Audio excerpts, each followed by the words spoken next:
Artificial intelligence. हाँ आएगा आएगा बच्चा आएगा। कुछ कारण है नहीं अगर करा रहा हूं, कुछ कारण है। मैं कुछ बेटर कराना चाहता हूं ना, तो थोड़ा अगर मैं कुछ खुद अगर कुछ R&D करना चाहता हूं तो कर लेने दो।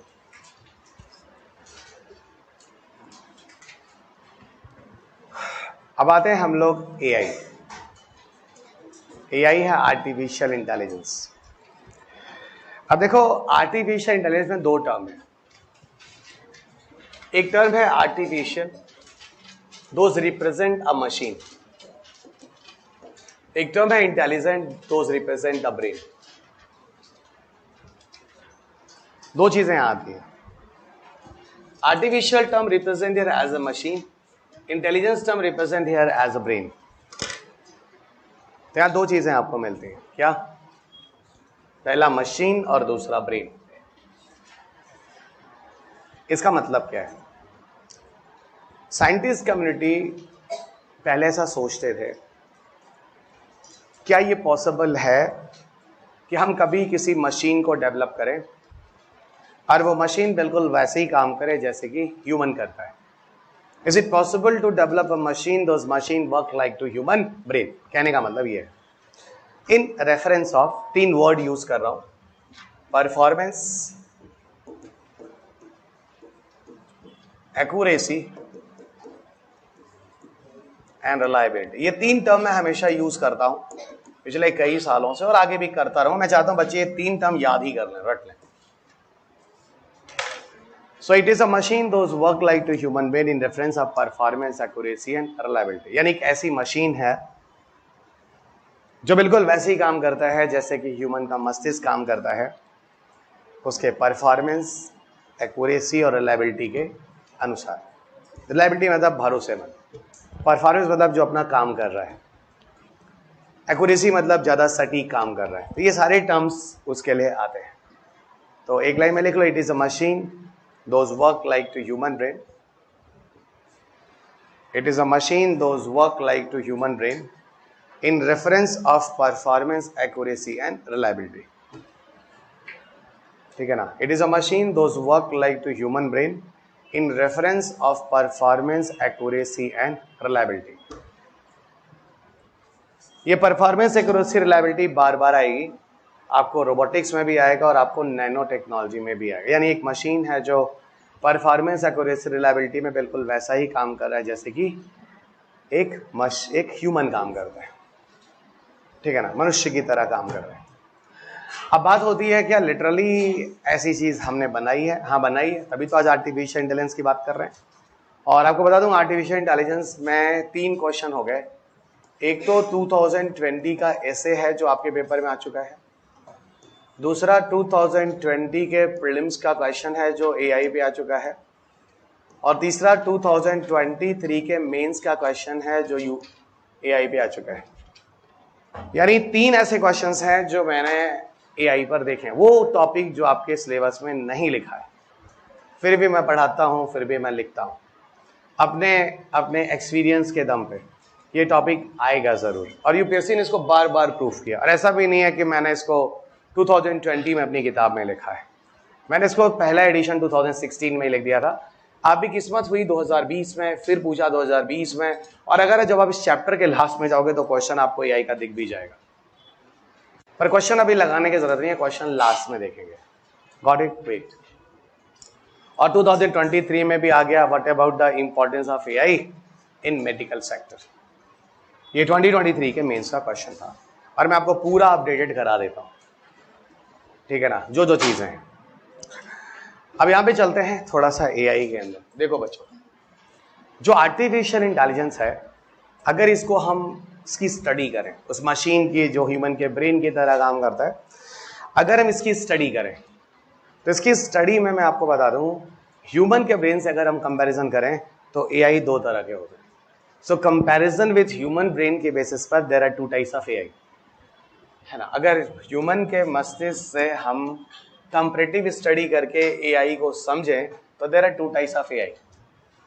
पहला जिसको हम कहते हैं weak AI, the one is called as a weak AI, and second one is called as a strong AI. तो जो एआई होते हैं वो दो तरह के होते हैं, एक जिसको हम कहते हैं वीक एआई और दूसरा हम जिसको कहते हैं strong AI. Okay, so there are two types of AI. The one is a weak AI and second is a strong AI with comparison to human brain. याद रखना, with comparison to human brain. So मानव के मस्तिष्क के comparative study के हिसाब से AI दो तरह के होते हैं। कहाँ? परफॉर्मेंस, एक्यूरेसी, रिलायबिलिटी के हिसाब से देखते हैं। पहला वीक और दूसरा स्ट्रॉन्ग। वीक AI हम उन्हें कहते हैं जहां पर ये मशीन जो होती है वो बेटर नहीं होती, नॉट बेटर देन ह्यूमन। अगर machine not better than human है ये कहलाता है वीक एआई। अगर machine not better than human है ये कहलाता है वीक एआई। और अगर machine work similar to human brain, अगर machine work similar to human brain तो वो कहलाता है strong AI. So not better than human और सिमिलर टू ह्यूमन दोनों अलग चीजें हैं। Not better than human and similar to human, ठीक है। अगर ह्यूमन के समान परफॉर्मेंस, एक्यूरेसी, रिलायबिलिटी में होता है तो वो स्ट्रॉन्ग एआई है। ह्यूमन से बेटर नहीं होता, इंफीरियर होता है परफॉर्मेंस, एक्यूरेसी, रिलायबिलिटी में तो वीक एआई, ठीक है ना। यहीं पे एक चीज मैं और आपको बताता हूं, सुनो जरा। स्ट्रॉन्ग एआई के साथ ही यहां पर एक एआई और आता है जिसको हम कहते हैं फुल एआई। समझना भी, ये कुछ तरीके हैं, कुछ पैरामीटर्स हैं जिसके बेसिस पे एआई को समझाया जाता है। अब बात होती है फुल एआई क्या होता है। अगर एक मशीन 100% सिमिलर हो जाता है ह्यूमन ब्रेन की तरह, अगर कोई machine 100% similar to human brain हो जाता है उसको हम कहते हैं फुल एआई।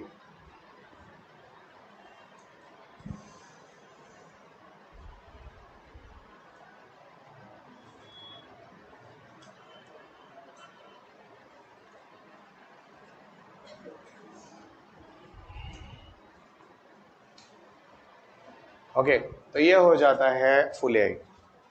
लेकिन ये बोला जाता है कि प्रैक्टिकली जो फुल एआई है ना, इट इज नॉट पॉसिबल। मैं नहीं कह रहा, scientist communities are telling full AI is not possible.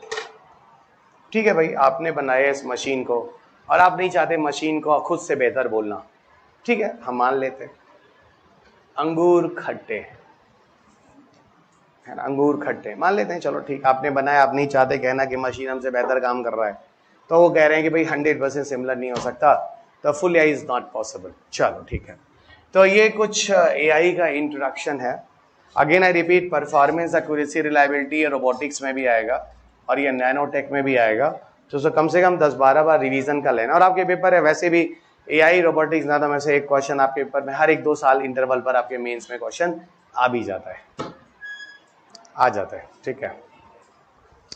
अब I want to give you certain example of AI, those are very common example of AI, a very common example of AI. वैसे तो I will give you very standard example, पर हम थोड़े common example of AI जरा देखते हैं। सो AI के बड़े कॉमन एग्जांपल्स हैं, जरा उसको देखते हैं। So common example of AI, so common example of AI क्या है भाई? कॉमन एग्जांपल एआई का देखो, एक मैंने दिया आपको, the one example is college admission test. एक हो गया आपका कॉलेज एडमिशन टेस्ट, दूसरा हो गया दैट इज कॉफी टेस्ट, और तीसरा जो कि बहुत ही इंटरेस्टिंग है, जिसपे क्वेश्चन मुझे लगा था आना चाहिए, डोंट नो इसने क्यों नहीं पूछा, कोई बात नहीं। हिंदी में कहावत है कि बकरी की माई कब तक खैर मनाएगी, एक दिन तो इसका नंबर भी आएगा। बकरा बकरा, गोट गोट, नहीं मैं समझा रहा हूं, ये क्वेश्चन आना चाहिए ट्यूरिंग टेस्ट। अभी सारी चीजें बताता हूं धीरे धीरे, टॉपिक इंटरेस्टिंग है, मतलब सुनते रहो। टॉपिक स्लो है बट इंटरेस्टिंग है, क्योंकि इंफॉर्मेशन है ना इसमें। एग्जाम्पल्स के साथ ही मैं डिफाइन करूँ, अच्छा ये है, तो एग्जाम्पल के साथ ही मैं डिफाइन करूंगा। और ये चैप्टर्स जो हैं वो फैक्चुअल है। एआई, रोबोटिक्स, ये दो ऐसे चैप्टर हैं, नैनो भी कह लेता हूं, जहां पर आपको बहुत सारे फैक्ट रखने हैं।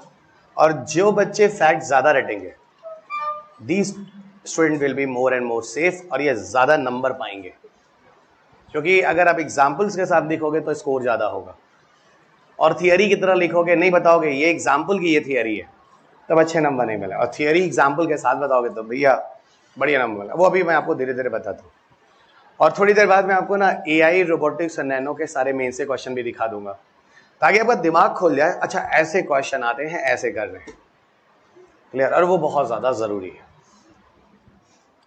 तो पहले हम बात करेंगे भाई कॉलेज एडमिशन टेस्ट क्या है। बहुत ही सिंपल है, आज सबको पता ही होगा कि अब यूपीएससी के जो प्रीलिम्स के रिजल्ट होते हैं विद इन 14 डेज, 2 हफ्ते के अंदर डिक्लेयर कर दिए जाते हैं। अब सर ये विद इन 2 वीक ये लाखों लाखों कॉपियां कैसे चेक हो जाती है ना तरीका? सर कौन सा तरीका है? आपके जो आंसर शीट होते हैं उसको स्कैन कर लिए जाते हैं, और स्कैन करके उस मशीन से उसको ले जाया जाता है, जो एक मशीन है जिसको प्रोग्रामिंग की गई है, और उसके हिसाब से आपकी आंसर शीट चेक हो जाती है, फटाफट आपके रिजल्ट दे दिए जाते हैं। तो मशीन जिस पे आपकी कॉपी को स्कैन किया जाता है, और जो कंप्यूटर प्रोग्रामिंग होता है जो फटाफट उस आंसर के जो आप सर्किल करते हो उसको चेक करके माइनस माइनस काटने के बाद आपकी सब कुछ कर देता है, वो एक एआई ही है जो किसी जगह पर कॉलेज एडमिशन टेस्ट के लिए यूज किया जा सकता है। जैसे कोचिंग्स वगैरह होते हैं, बड़े बड़े कोचिंग्स हैं, कई कई हजार बच्चे हैं, तो वो लोग क्या करते हैं, वो उसी कॉपी के आंसर शीट को फटाफट उसी से चेक करा लेते हैं। आज टेस्ट हुआ, कल रिजल्ट आ गया। आप समझ रहे हैं या नहीं समझ रहे? तो ये क्या है? It is a part of AI, एक ऐसा टूल बनाया जो कि आपके कॉलेज एडमिशन के पूरे प्रोसीजर में हेल्प भी कर रहा है। Did you understand? ठीक है। अब सर कॉफी टेस्ट क्या? कॉफी टेस्ट जैसे मैंने कहा, मान लो मैं तुम्हारे घर आता हूं और आप मुझे कॉफी पूछते हो, तो आप मुझसे बहुत सारे क्वेश्चन पूछते हो। सर आप मीठा कितना लोगे? सर आप स्ट्रांग लोगे, लाइट लोगे? सर आप मिल्क कितना प्रेफर करोगे, ब्लैक कॉफी प्रेफर करोगे? मतलब there are so many question you have, जो कि आप मेरे चॉइस के हिसाब से आप कॉफी बनाना चाहते हैं। और मैंने हर जगह बोला कि चीनी मीडियम रख लो, कॉफी स्ट्रांग मीडियम रख लो, दूध मीडियम रख लो। अब आपके दिमाग में पहला कंफ्यूजन, यार सर का मीठा कितना होता है, जो उनका मीडियम कितना होता होगा, कैसे पता? सर की स्ट्रांग कॉफी सर के हिसाब से कौन सी होती है, तो मीडियम क्या होगा? कोई पैरामीटर है क्या? नहीं। आप अपने प्रोसेस ऑफ माइंड से बना के लाएंगे और मुझे पिलाएंगे। वो अलग बात है कि मैं उसको उसकी तारीफ ही करूंगा क्योंकि आपने मुझे प्यार से बना के कॉफी पिलाई है, लेकिन सुनो वो काफी ज्यादा मीठी है, सुनो दूध कम है, सुनो थोड़ा ज्यादा कड़वा हो गया है, ठीक है, नहीं सुनो काफी अच्छी है क्योंकि आपने बनाई। तो सर आप कहना क्या चाह रहे हैं? अरे भैया एकदम proper calorie, proper milk, proper sugar, सब कुछ प्रॉपर आएगा अगर एआई वाली कॉफी पी लेंगे तब। मतलब मशीन के हिसाब से आपको आपके हिसाब से कैलोरी के हिसाब से भी कॉफी मिल जाएगी। ऐसे ऐसे एआईज हैं जो फूड आइटम्स वगैरह में भी डेवलप किए गए हैं। ड्राइवरलेस कार तो आप सबने सुना होगा, it's also the kind of AI. जो टेस्ला मोटर वगैरह सुनते हैं ना, is a kind of AI, ठीक है। अब ट्यूरिंग टेस्ट क्या होता है? पहुंच गई गाड़ी वहां तक, जिसको मैं आराम से 15-20 मिनट पढ़ाऊंगा। ट्यूरिंग टेस्ट थोड़ा ज्यादा टाइम भी ले सकता है।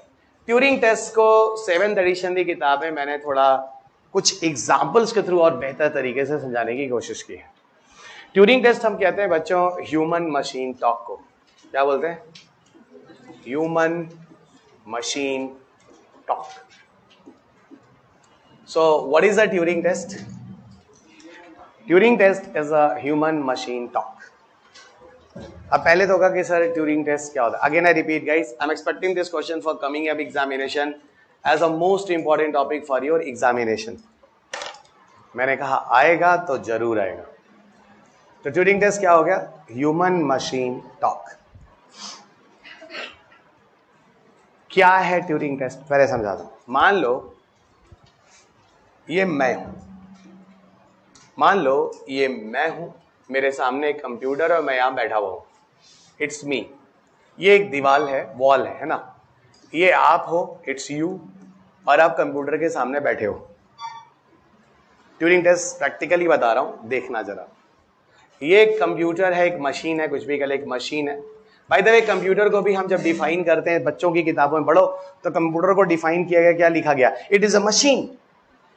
आपने बच्चों की किताबें पढ़ी, अप टू क्लास 5th तक के बच्चों की किताबें पढ़िए, अब तो कंप्यूटर क्लास 1 के बच्चों की किताबों में है। ईवीएस भी दा दिया इन लोगों ने, इन्वायरमेंट वगैरह भी, कंप्यूटर्स वगैरह भी। और कंप्यूटर ऐसा मशीन बोला गया तो ठीक है ना, कंप्यूटर भी एक मशीन। मैंने कहा एक कंप्यूटर या कोई मशीन है जिसको प्रोग्राम कर दिया गया, और इसको कंप्यूटर को प्रोग्राम किया गया, मशीन को प्रोग्राम किया गया, और मैं किसी क्वेश्चन को आपसे पूछ रहा हूं और उसी तरह क्वेश्चन को मैं मशीन से भी पूछ रहा हूं। So I'm asking a question guys, है ना, I'm asking a question to you and same question I'm asking to a machine जिसको प्रोग्राम किया गया। जानते हो AI एक्चुअल में कंप्यूटर इंजीनियरिंग ही तो है। प्रोग्रामिंग शब्द किस सब्जेक्ट के अंदर आप लोग पढ़ते हो?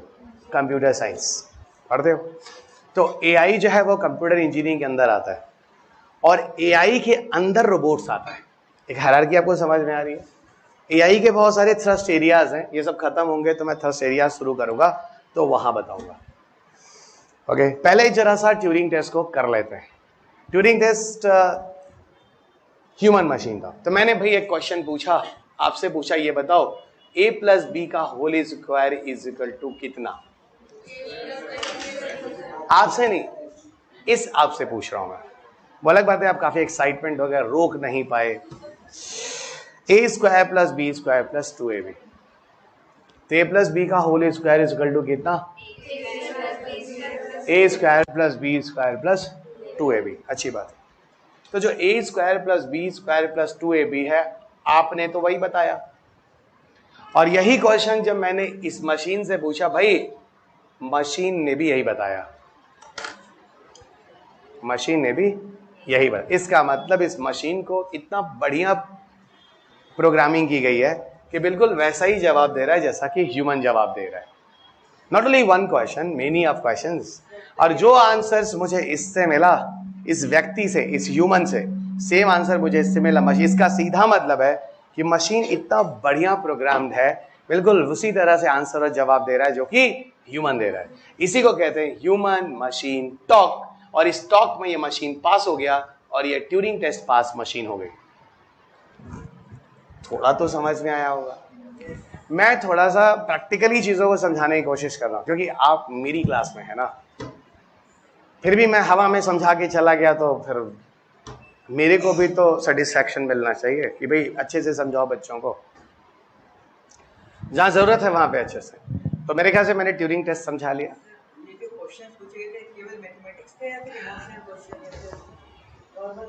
अभी हम आपको कुछ एग्जाम्पल्स दिखाएंगे ट्यूरिंग टेस्ट के। ओके, अक्सर में मैं एग्जाम्पल ही ट्यूरिंग टेस्ट का आपको दिखाने वाला हूं। ठीक है, रुकिएगा। अब रुको, अभी ट्यूरिंग टेस्ट आपको समझ में आ गया।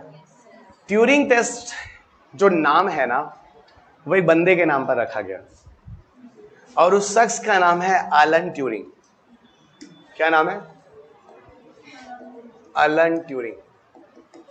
इसी ने सबसे पहले ऐसा काम किया और इस चीज को प्रूफ किया। नहीं समझ आएगा? सबसे पहले इसी ने काम किया इस चीज को। अब सुनो एक बात बताता हूं, जानते हो फर्स्ट AI, पहला AI दुनिया का जिसने ट्यूरिंग टेस्ट पास किया,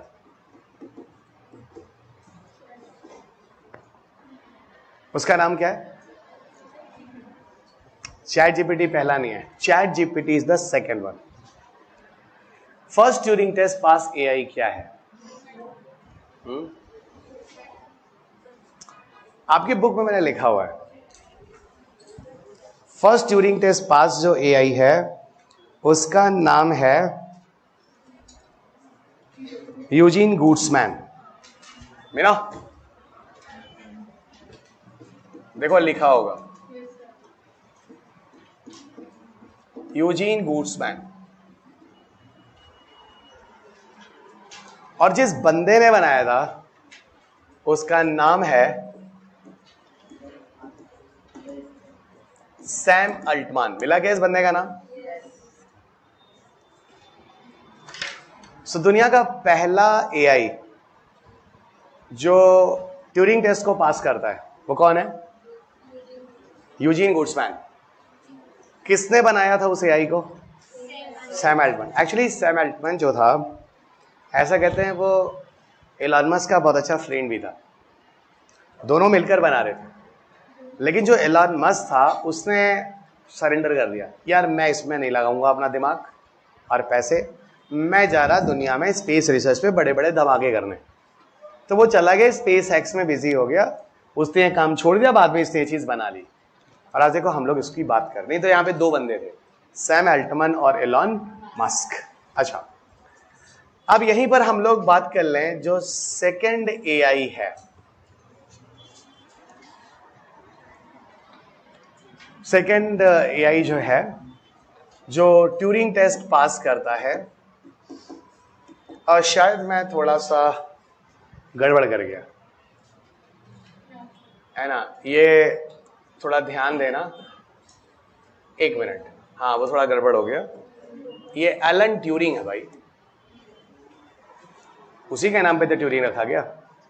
नहीं समझ में आ रही बात, थोड़ा सा मैं गड़बड़ कर गया। मैं कह रहा ये तो एलन ट्यूरिंग होना चाहिए, उसी के नाम पे तो ट्यूरिंग टेस्ट रखा गया।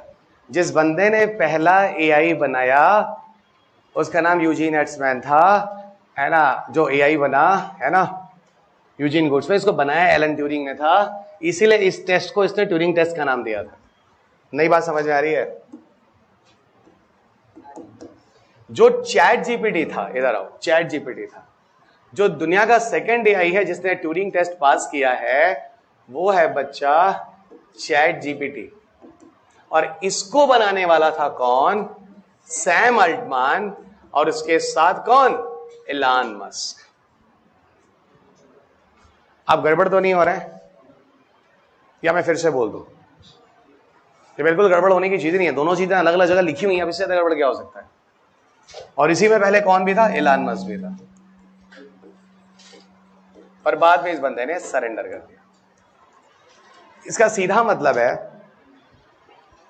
कि जो चैट जीपीटी 2022 से बहुत ज्यादा पॉपुलर हुआ, जिसमें क्वेश्चन पीछे तो नहीं आए हैं, आगे आने वाले समय में जरूर पूछेंगे, ठीक है ना? कोई ना कोई क्वेश्चन आपके आने वाले समय में चैट जीपीटी पे जरूर पूछा जाएगा। फिलहाल पहला वाला एक एज अ फैक्ट मैंने दिया, क्योंकि हो सकता है पूछ दे कि चैट जीपीटी दुनिया का ट्यूरिंग टेस्ट पास करने वाला पहला एआई है, तो बोलो गलत है, ये दूसरा है। तो फिर आपके दिमाग में फिर पहला क्या था? तो ये एज अ फैक्ट के लिए दिया है, but it's not a important topic for examination. ये इंपॉर्टेंट है। एक मिनट, कुछ समझ में आ रहा है? थोड़े फैक्ट्स भी मैं दे रहा हूं। मैंने क्या बोला था? सर एआई रोबोटिक्स में खूब फैक्ट होने वाले हैं, तो सुनो ना, समझा रहा हूं और लिखते चलो। अब सुनो, अब हम यहां बात करने वाले हैं चैट जीपीटी के। क्या बात करने वाले हैं? चैट जीपीटी के। आपको पता है जीपीटी का पूरा नाम क्या है? क्या नाम है? धीरे धीरे बोले, रुक जाइए।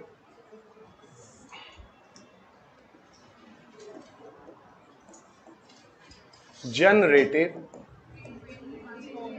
Pre trend transformer. ये चैट और ये ठहरा GPT. It is a generative pre train transformer. तो जीपीटी का पूरा नाम क्या है? Generative pre train transformer. देखो ये एक ऐसा ही आई है, कमाल का एआई है। ये बहुत लोगों की नौकरियां खा जाएगा।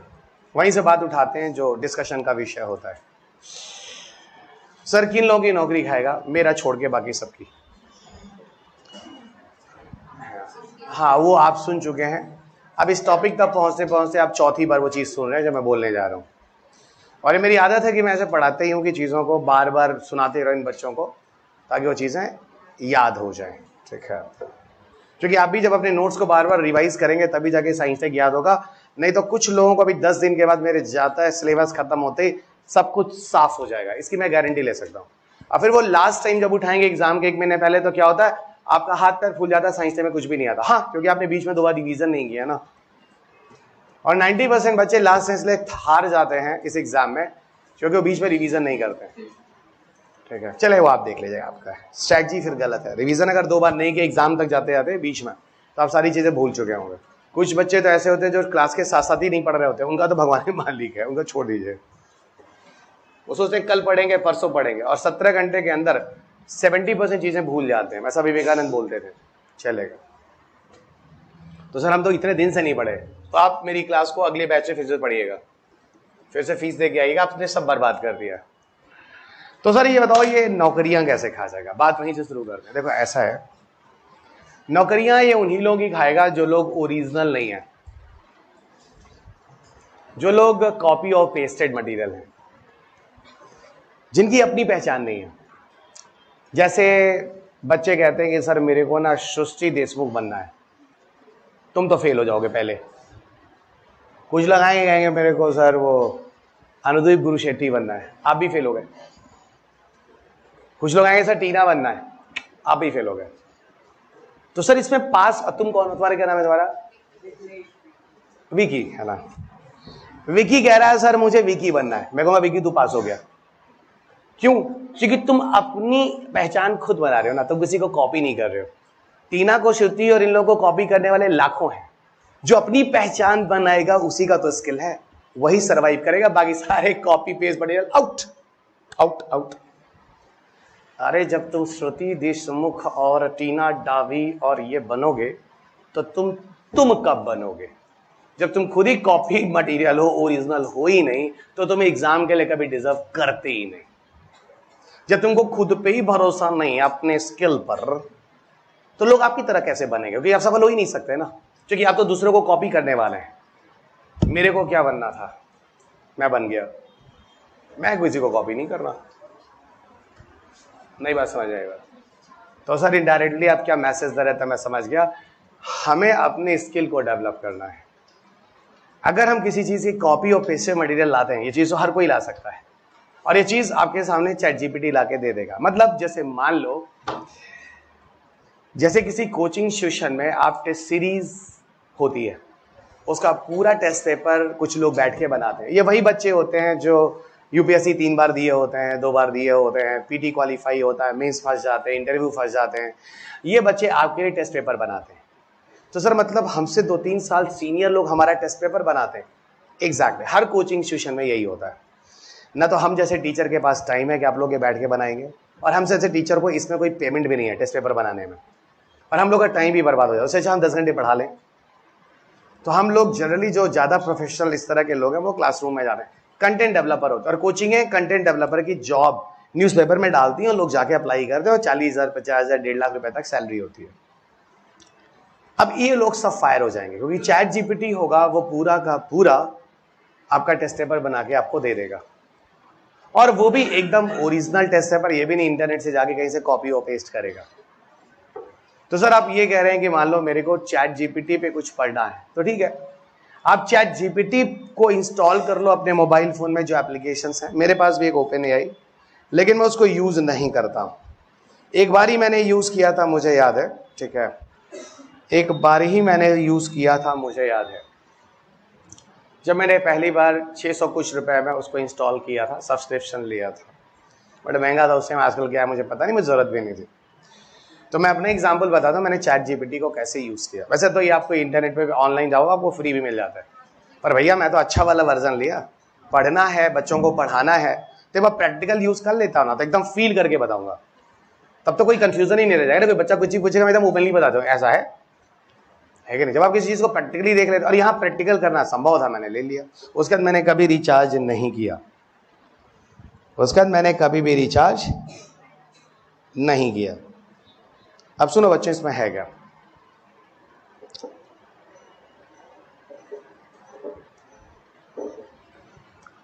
चैट जीपीटी से आप कंटेंट बना। अरे हाँ, मैंने क्या किया, मैंने चैट जीपीटी से कहा, चैट जीपीटी टाइप करके बोला, सुनो डॉक्टर रवि अग्रवाल एक बहुत अच्छा टीचर है, साइंस टेक एनवायरनमेंट पढ़ाता है, और मुझे अपना एक विकिपीडिया का प्रोफाइल बनाना है।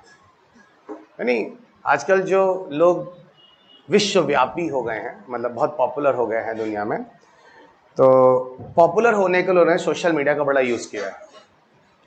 तो हमको लगा भाई ये देखो हर टीचर अपना विकिपीडिया प्रोफाइल बनाए, हमारा ही बने। तो हमने कहा कि देखो ऐसा करो कि तुम ना चैट जीपीटी, तुम रवि अग्रवाल का साइंस टेक एनवायरनमेंट पढ़ा रहे टीचर है, कई साल से पढ़ा रहा है, उसका पूरा विकिपीडिया प्रोफाइल बना दो। सोचो जिस प्रोफाइल को बनाने के लिए मैं विकी को हायर करूंगा, विकी को कहूंगा विकी तुम हमारा कंटेंट बनाओ, वो सारा काम जो विकी का एक एम्प्लॉय बाहर हो रहा है, क्योंकि मेरा काम चैट जीपीटी कर रहा है, विकी को अपॉइंट क्यों करूंगा अपनी कंपनी में जॉब देने के लिए, जब वो काम ये मशीन कर रहा है। आप नहीं समझ रहे, जॉब गई इसकी। अब सुनो, अब चैट जीपीटी ने मेरे बारे में सब कुछ पूरा एक बढ़िया सा 6000 वर्ड 8000 वर्ड का बढ़िया विकीपीडिया प्रोफाइल बना दिया। नई बात समझ रहे, बात समझ आएगी नहीं? तो सर एक बात बताओ, अगर आपने सारी चीजें सारे इंफॉर्मेशन चैट जीपीटी से ले लिए तो फिर गूगल की क्या जरूरत है? गूगल से भी तो जाके आप ये चीजें कर रहे थे ना, कंटेंट ले रहे थे, चीजों को ले रहे थे। अब देखो यहाँ पे कुछ चीजें हैं, यहां तक कि कुछ लोग कहते हैं कि चैट जीपीटी के आने के बाद से गूगल खत्म हो जाएगा। बिल्कुल नहीं, चैट जीपीटी अपनी जगह रहेगा, गूगल अपनी जगह रहेगा। लगे या तो एक काम करते हैं, चैट जीपीटी और गूगल में कंपैरिजन कर देते हैं। अब मान लो जैसे कि एक एडिटर है, उसके अंदर कुछ एम्प्लॉइज हैं जो कंटेंट डेवलपर का काम करते हैं, न्यूज़पेपर एजेंसी है, और एडिटर ने बोला, जो चीफ है उसने बोला भाई देखो बहुत दिन हो गए यूक्रेन रशिया पे कुछ आर्टिकल गया नहीं, तो मेरे अंदर जो काम करने वाला एम्प्लॉय उसे कहता है कि एडिटर्स की भाई सुनो ऐसा करो, एक आर्टिकल बनाओ और 5000 वर्ड्स का दो, एडिटोरियल में कुछ डाल दो।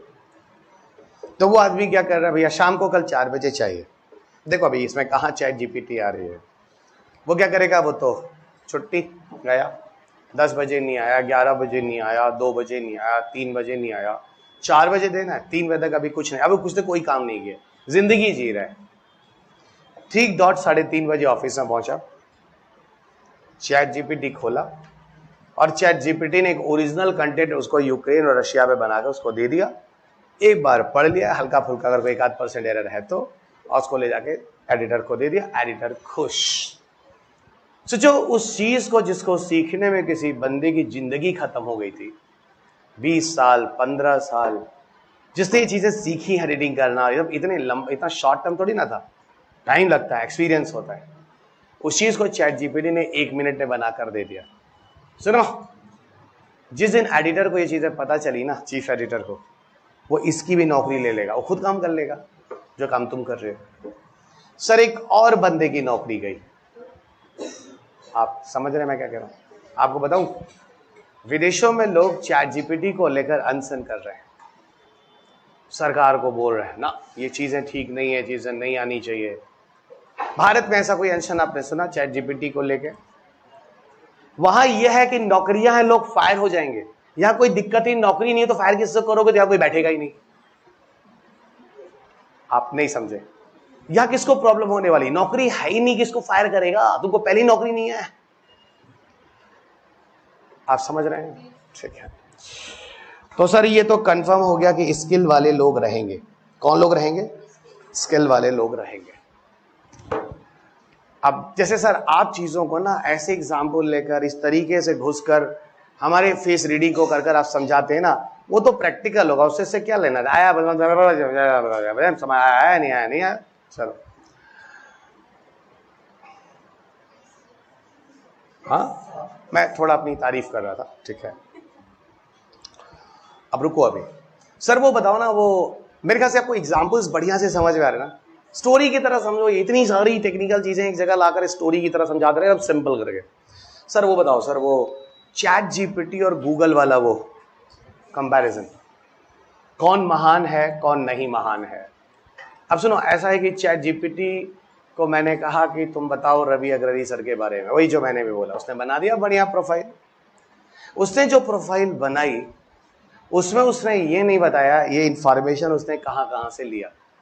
क्योंकि मैं आपको लिटरली बताऊं, जो चैट जीपीटी ने मेरा प्रोफाइल बनाया तो मैंने सेव करके रखा है, उसमें चैट जीपीटी ने कई बातें ऐसी बोली जो मुझको भी नहीं पता ये मेरी क्वालिटी है।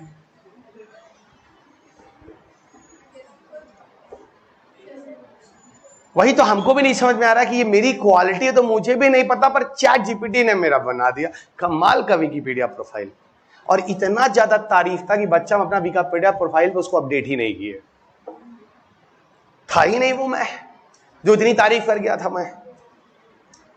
आप नहीं समझे। अब यहीं पर मैं अगर गूगल पे जाऊं, मुझे बताओ रवि अग्रहरी का पूरा डिटेल, तो गूगल जब भी खोलेगा रवि अग्रहरी के बारे में, तो गूगल उसके साथ रिसोर्सेज भी खोलता है, और रिसोर्सेज खोलने के साथ गूगल उसके साथ टाइमिंग भी खोलता है, कितने बजे यहां पर चीजें आई थी इंटरनेट पे जो गूगल खोज के आपको बताया था। यानी गूगल आपको रिसोर्सेज भी देता है। तो गूगल ज्यादा जेन्युइन हुआ कि नहीं हुआ? आप बताओ, चैट जीपीटी और गूगल में ज्यादा जेन्युइन कौन? लेकिन गूगल के साथ एक दिक्कत क्या है, गूगल कंटेंट को कॉपी कर रहा है, कहीं से ले रहा है। अब चैट जीपीटी यहां पे बेहतर कैसे हो गया, वो नया दे रहा है। गूगल पे है क्या, वो ऑथेंटिसिटी ज्यादा है क्योंकि रिसोर्सेज के साथ बता रहा है। चैट जीपीटी में ऑथेंटिसिटी नहीं है क्योंकि वो बता नहीं रहा कहां से लिया है। तो अगर वहां पे कुछ गलती हो गई तो हो जाएगी, इसलिए अगर आपको इन्फॉर्मेशन नहीं पता तो गलत हो जाएगा। जैसे मेरे बारे में कई चीजें उसने ऐसी बताई जो मैं हुई ही नहीं, यही तो मैं आपको इनडायरेक्टली हिंट कर रहा था। वो तो मैं अपने बारे में जानता हूं तो मैं पा गया, इसने चैट जीपीटी में कुछ चीजें इधर उधर की हैं। हाँ, अगर हो सकता है किसी रिसोर्स पे ऐसा इन्फॉर्मेशन लेगा हो, लेकिन वो रिसोर्स भी तो चैट जीपीटी नहीं देता, तो मैं ऑथेंटिसिटी कैसे मानूं? नहीं समझ में आ रहा है सर? कहीं कभी गूगल अच्छा हो जा रहा है, कहीं कहीं चैट जीपीटी अच्छा हो जा रहा है, फिर कभी चैट जीपीटी खराब हो जा रहा है, कहीं गूगल अच्छा हो जा रहा है, गूगल बुरा हो जा रहा है। कहानी समझ में आ रही? सुनते रहिए इसको, कहां तक आप जाएंगे, सुनते रहिए। एक बात और, चैट जीपीटी जो है वो लास्ट अपडेट हुआ है 2021 में। चैट जीपीटी का लास्ट अपडेट कब हुआ है? 2021। अब जैसे मान लो गूगल और चैट जीपीटी के अपडेट्स की बात करें, तो जितना फास्ट अपडेशन गूगल का होता है उतना फास्ट अपडेशन चैट जीपीटी, तो 21 के बाद तक कोई इंफॉर्मेशन ही नहीं देगा। Chat GPT will not give you any updation after 2021। नया वर्जन आएगा, हो सकता है 24 25 का हो। अभी तक तो भैया 21 तक के ही अपडेट्स हैं चैट जीपीटी के पास। यानी सर 21 के उस मंथ के बाद जितनी भी घटनाएं हुई हैं, चैट जीपीटी उनमें से किसी चीज की जानकारी नहीं दे सकता, बिल्कुल नहीं दे सकता, पर गूगल दे सकता है। सर कैसे? ऐसे सुनो, जैसे ही चंद्रयान 3 की लैंडिंग हुई थी, विक्रम लैंडर सतह को टच करता है 23 अगस्त, ये दिन होता है, और 6:03 या चलो 6:03 मान लेते हैं, 6:04 या 6:03 मान लेते हैं। ट्रस्ट मी, ठीक 6:03 पर जैसे लैंडिंग करता है, गूगल का भी अपडेट आ जाता है, भारत दुनिया में चौथा लैंडिंग करने वाला कंट्री हो जाता है। देख रहे हो, इधर उतरा उधर चेंज हो गया। चैट जीपीटी पे जाके चरा चंद्रयान 3 पे पूछो, चुपचाप रहेगा, कुछ नहीं बताएगा, क्योंकि 21 के बाद का कुछ इंफॉर्मेशन ही नहीं है ना। कुछ समझ में आ रही बात? अब आप बोलोगे सर ये चैट जीपीटी है क्या? जनरेट करता है, प्री ट्रेन, जैसे इसको पहले की ट्रेनिंग दी गई है उस तरह के चेंजेस यानी ट्रांसफॉर्मेशंस आपके लेकर के आपके सामने ला देता है। अब जैसे मान लो मैं कोई किताब लिख रहा हूं, मेरे किसी कंटेंट को कहीं से लेके आ रहा हूं, तो मैग्रा हिल उसमें क्या करेगा, रेड कलर का वो लगा देगा, उसका प्लेगरिज्म है, आपने कहीं से उठाया है, जो कि कॉपीराइट वायलेशन है। जनरली ऐसा ही होता है, अगर कभी कोई कंटेंट उसको लगता है कहीं से उठाया है, तो उसके प्लेगरिज्म्स के सॉफ्टवेयर होते हैं, वो एक्सेस करके बता देते हैं, और वो भी बता देते हैं किस जगह से उठाया। आप कुछ भी कहीं से चोरी नहीं कर सकते। आप लोग सोचते हैं ना किताबें लिखना बहुत आसान है, इतना आसान नहीं है। प्लेगरिज्म में वाट लग जाएगी, कॉपीराइट में फंस जाएंगे, इंटरनेट से आप कॉपी कर रहे हैं। तो हम लोग को क्या करना होता है, उसके प्लेगरिज्म्स के जो वर्ड होते हैं, सेंटेंस, वो पढ़ के अपने भाषा में लिखना होता है, चेंज करना होता है। बिल्कुल उनके 5 वर्ड 7 वर्ड एक साथ आने ही नहीं चाहिए। तो आदमी पढ़ लेता है, फिर अपने मन से उसकी मीनिंग बनाकर लिख लेता है, यही होता है जनरली। मैं तो यही करता हूँ। इसलिए हम लोग की किताबें जो थी, मैग्रा हिल वगैरह, तो ऐसे चीजें बिल्कुल नहीं करेंगे, नहीं तो प्लेगरिज्म का केस फंसता है, कॉपीराइट वायलेशन में तगड़ा फाइन आता है। इसमें बड़ा लंबा इसमें केस चलता है, फाइल वाइल भी होता है, केस लड़िए अब केस। किताब क्या लिख रहे हैं, बवाल ले रहे हैं। समझ में आ रही बात? मैं कुछ सुना रहा था, दिमाग से उतर गया, प्यास लगा हुआ, क्या बोल रहा था?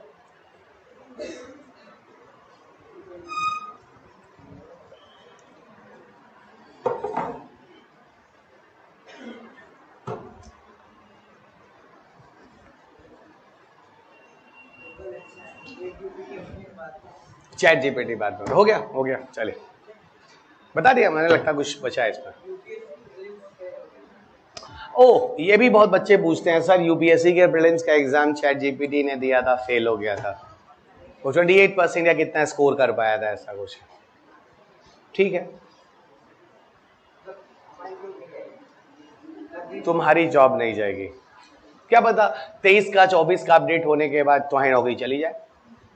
क्वेश्चन उसमें 2022 और 23 के यूपीएससी ने ज्यादा पूछे हैं उस मेंस में। दोनों हो सकता है, मैं एक तरफ नहीं बात करूंगा, मैं दोनों बात करूंगा। नहीं ले रहा हो 2022 का कोई टॉपिक जो उसने यूपीएससी ने पूछा हो, जो 2022 और 23 की घटना हुई हो, जो 24 और 25 के मेंस में आ रही हो, क्योंकि वो 21 तक ही अपडेट है ना। अब सर बहुत बातें हो गई चैट जीपीटी पर, थोड़ा आगे चलते हैं। अगला टॉपिक इससे और ज्यादा मजेदार है। ये सारी चीजें आप चुपचाप बुक से पढ़ेंगे, इसका कोई और सोर्स है नहीं। एक और टॉपिक यहां पे है जिसका नाम है ओ माई गॉड। ये तो मैं 3 बार ई लिख दिया। इस टॉपिक का नाम है डीप फेक। डीप फेक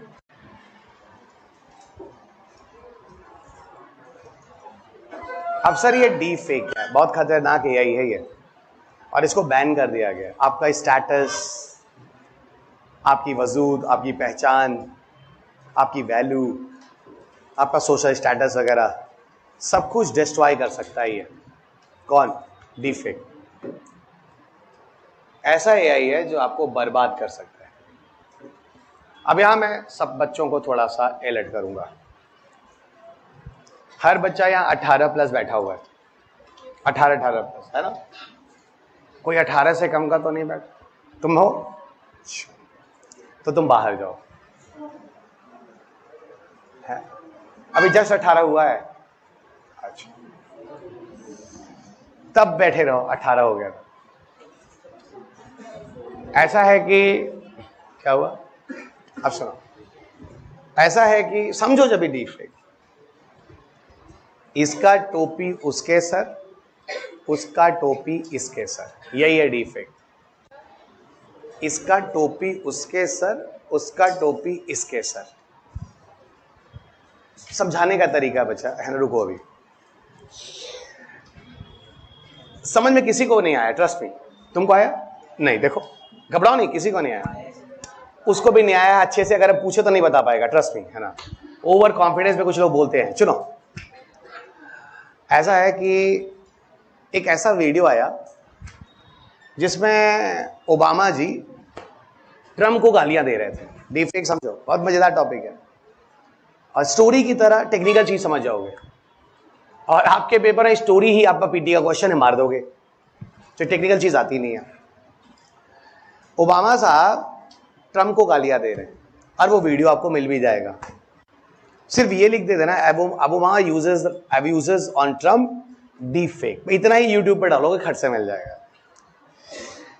बाद में बदला ओबामा थे ही नहीं वो तो ओबामा की शक्ल में, ओबामा की आवाज में, ओबामा की एक्सप्रेशन में ओबामा थे। जीपीटी ने डीप फेक था, उस एआई का नाम है डीप फेक था। सर ये तो बहुत बड़ा गड़बड़ हो सकता है, इस हिसाब से तो आप किसी की जिंदगी बर्बाद कर सकते हैं, इस हिसाब से तो आप किसी का स्टेटस खराब कर सकते हैं। और सर वो तो थैंक गॉड आज आपने बता दिया, अरे तो शायद कल को कुछ आपको उल्टा सीधा देखते हैं, मान लेते आप हैं ये चीज बैन कर दी गई, पर स्टिल लोगों के पास है, ये चोरी छुपे है, लोग इसको यूज करते हैं।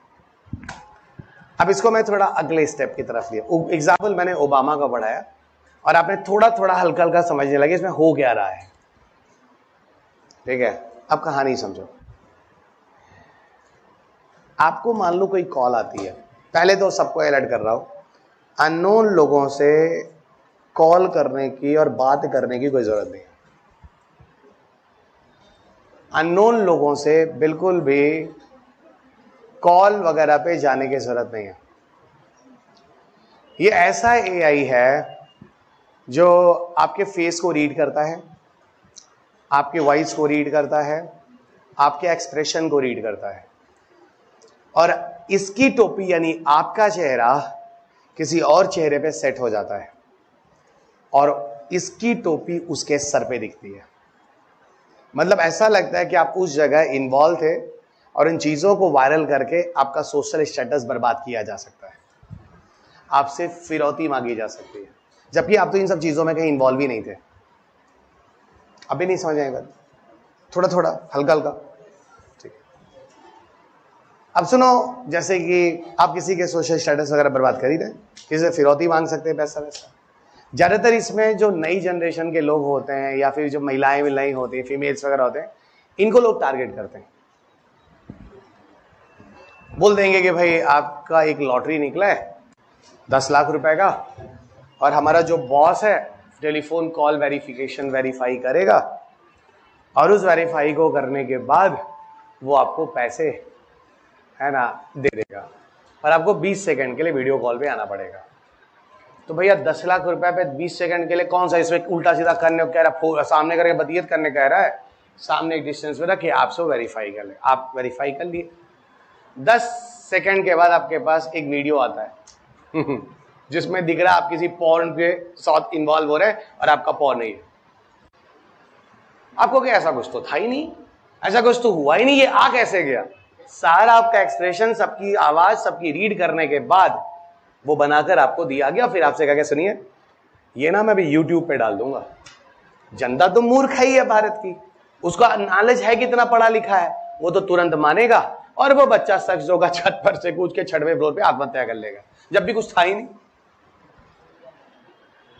तो सर ये तो बड़ा गलत चीज है, बिल्कुल गलत। अब भी नहीं समझ आएगा, अब और क्लियर हो गया होगा। हो सकता है आपको कभी ऐसा कॉल आए कि आपकी मम्मा आपसे कहें बहुत परेशानी में है और जरा ये पेटीएम में 5000 रुपए इसको ट्रांसफर कर देना, यहाँ पे कोई मेडिकल दुकान पे है जल्दी, और दवा ले रहे हैं। आपकी मम्मा की आवाज है, आपकी मम्मा का एक्सप्रेशन है, सब कुछ आपकी मम्मा, वो एक एआई है।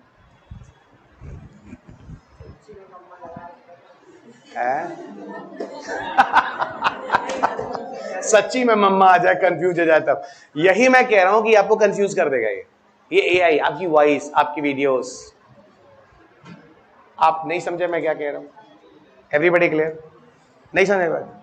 इस तरह की चीजों से, कभी किसी अननोन लोगों से, कभी किसी से, ऑडियो चलो चल गया मान लेते हैं, पर वीडियो पे मत जाओ, चाहे कोई लड़का हो चाहे कोई लड़की हो, अननोन लोगों के साथ नहीं। आप समझ रहे हैं? ये सारी चीजें होती हैं एवरीबॉडी, और ये सब बहुत आसान है आजकल करना, टेक्नोलॉजी में ये सब चीजें आती हैं इसी। हाँ,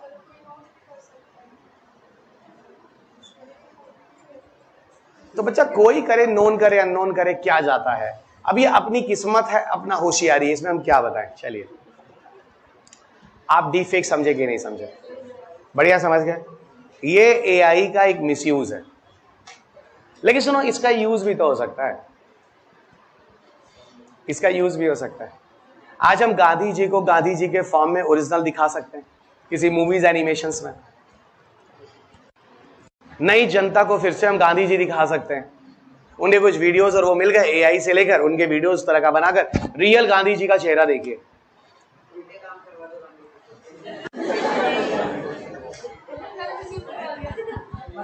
agree with you, I agreed with you.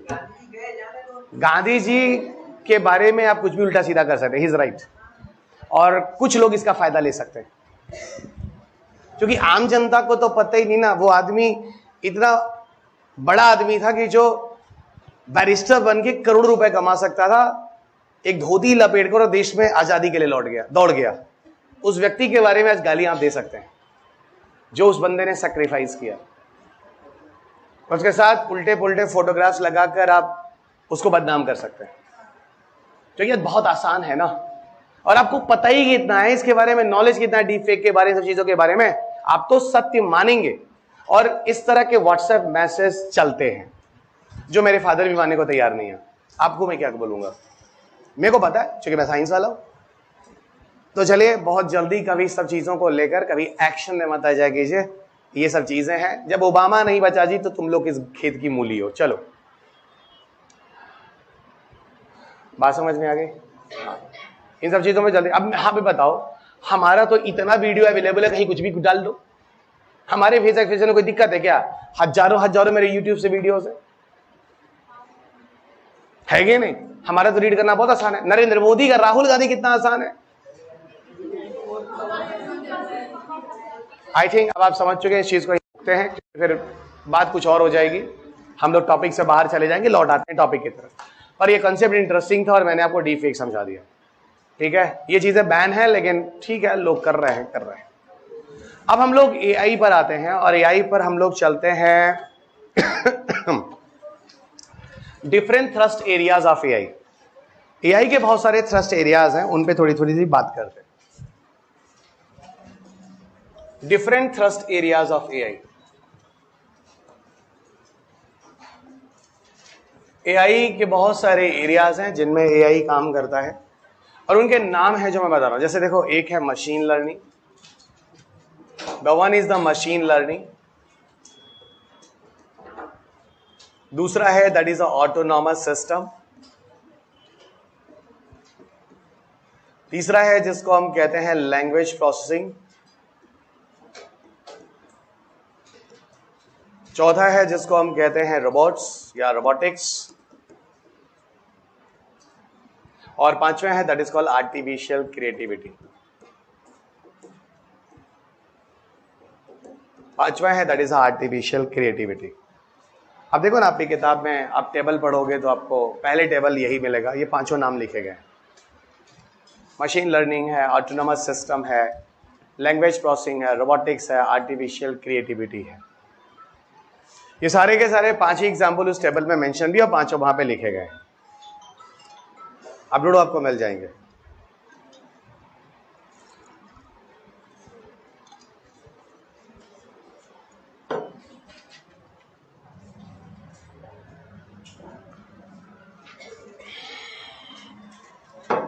सुनो, पहले तो बात करेंगे मशीन लर्निंग क्या होती है। मशीन लर्निंग क्या होती है? Machine itself response. Machine itself response without programming. एक मशीन बिना किसी प्रोग्रामिंग के स्वतः ही रिस्पॉन्स दे रहा है। Machine itself give a response without programming. एक मशीन बिना किसी प्रोग्रामिंग के अपने आप से काम कर रहा है, ये एक मशीन लर्निंग है। जनरली क्या होता है, मशीन को हम प्रोग्राम करते हैं, उस हिसाब से मशीन रिस्पॉन्स देता है, पर यहां पर ऐसा नहीं है। मशीन बिना प्रोग्रामिंग के अपने मन से ही रिस्पॉन्स दे रहा है, एक मशीन लर्निंग। और इसका एक बेस्ट एग्जांपल मैं दे सकता हूं, जैसे कि गूगल सर्च इंजन।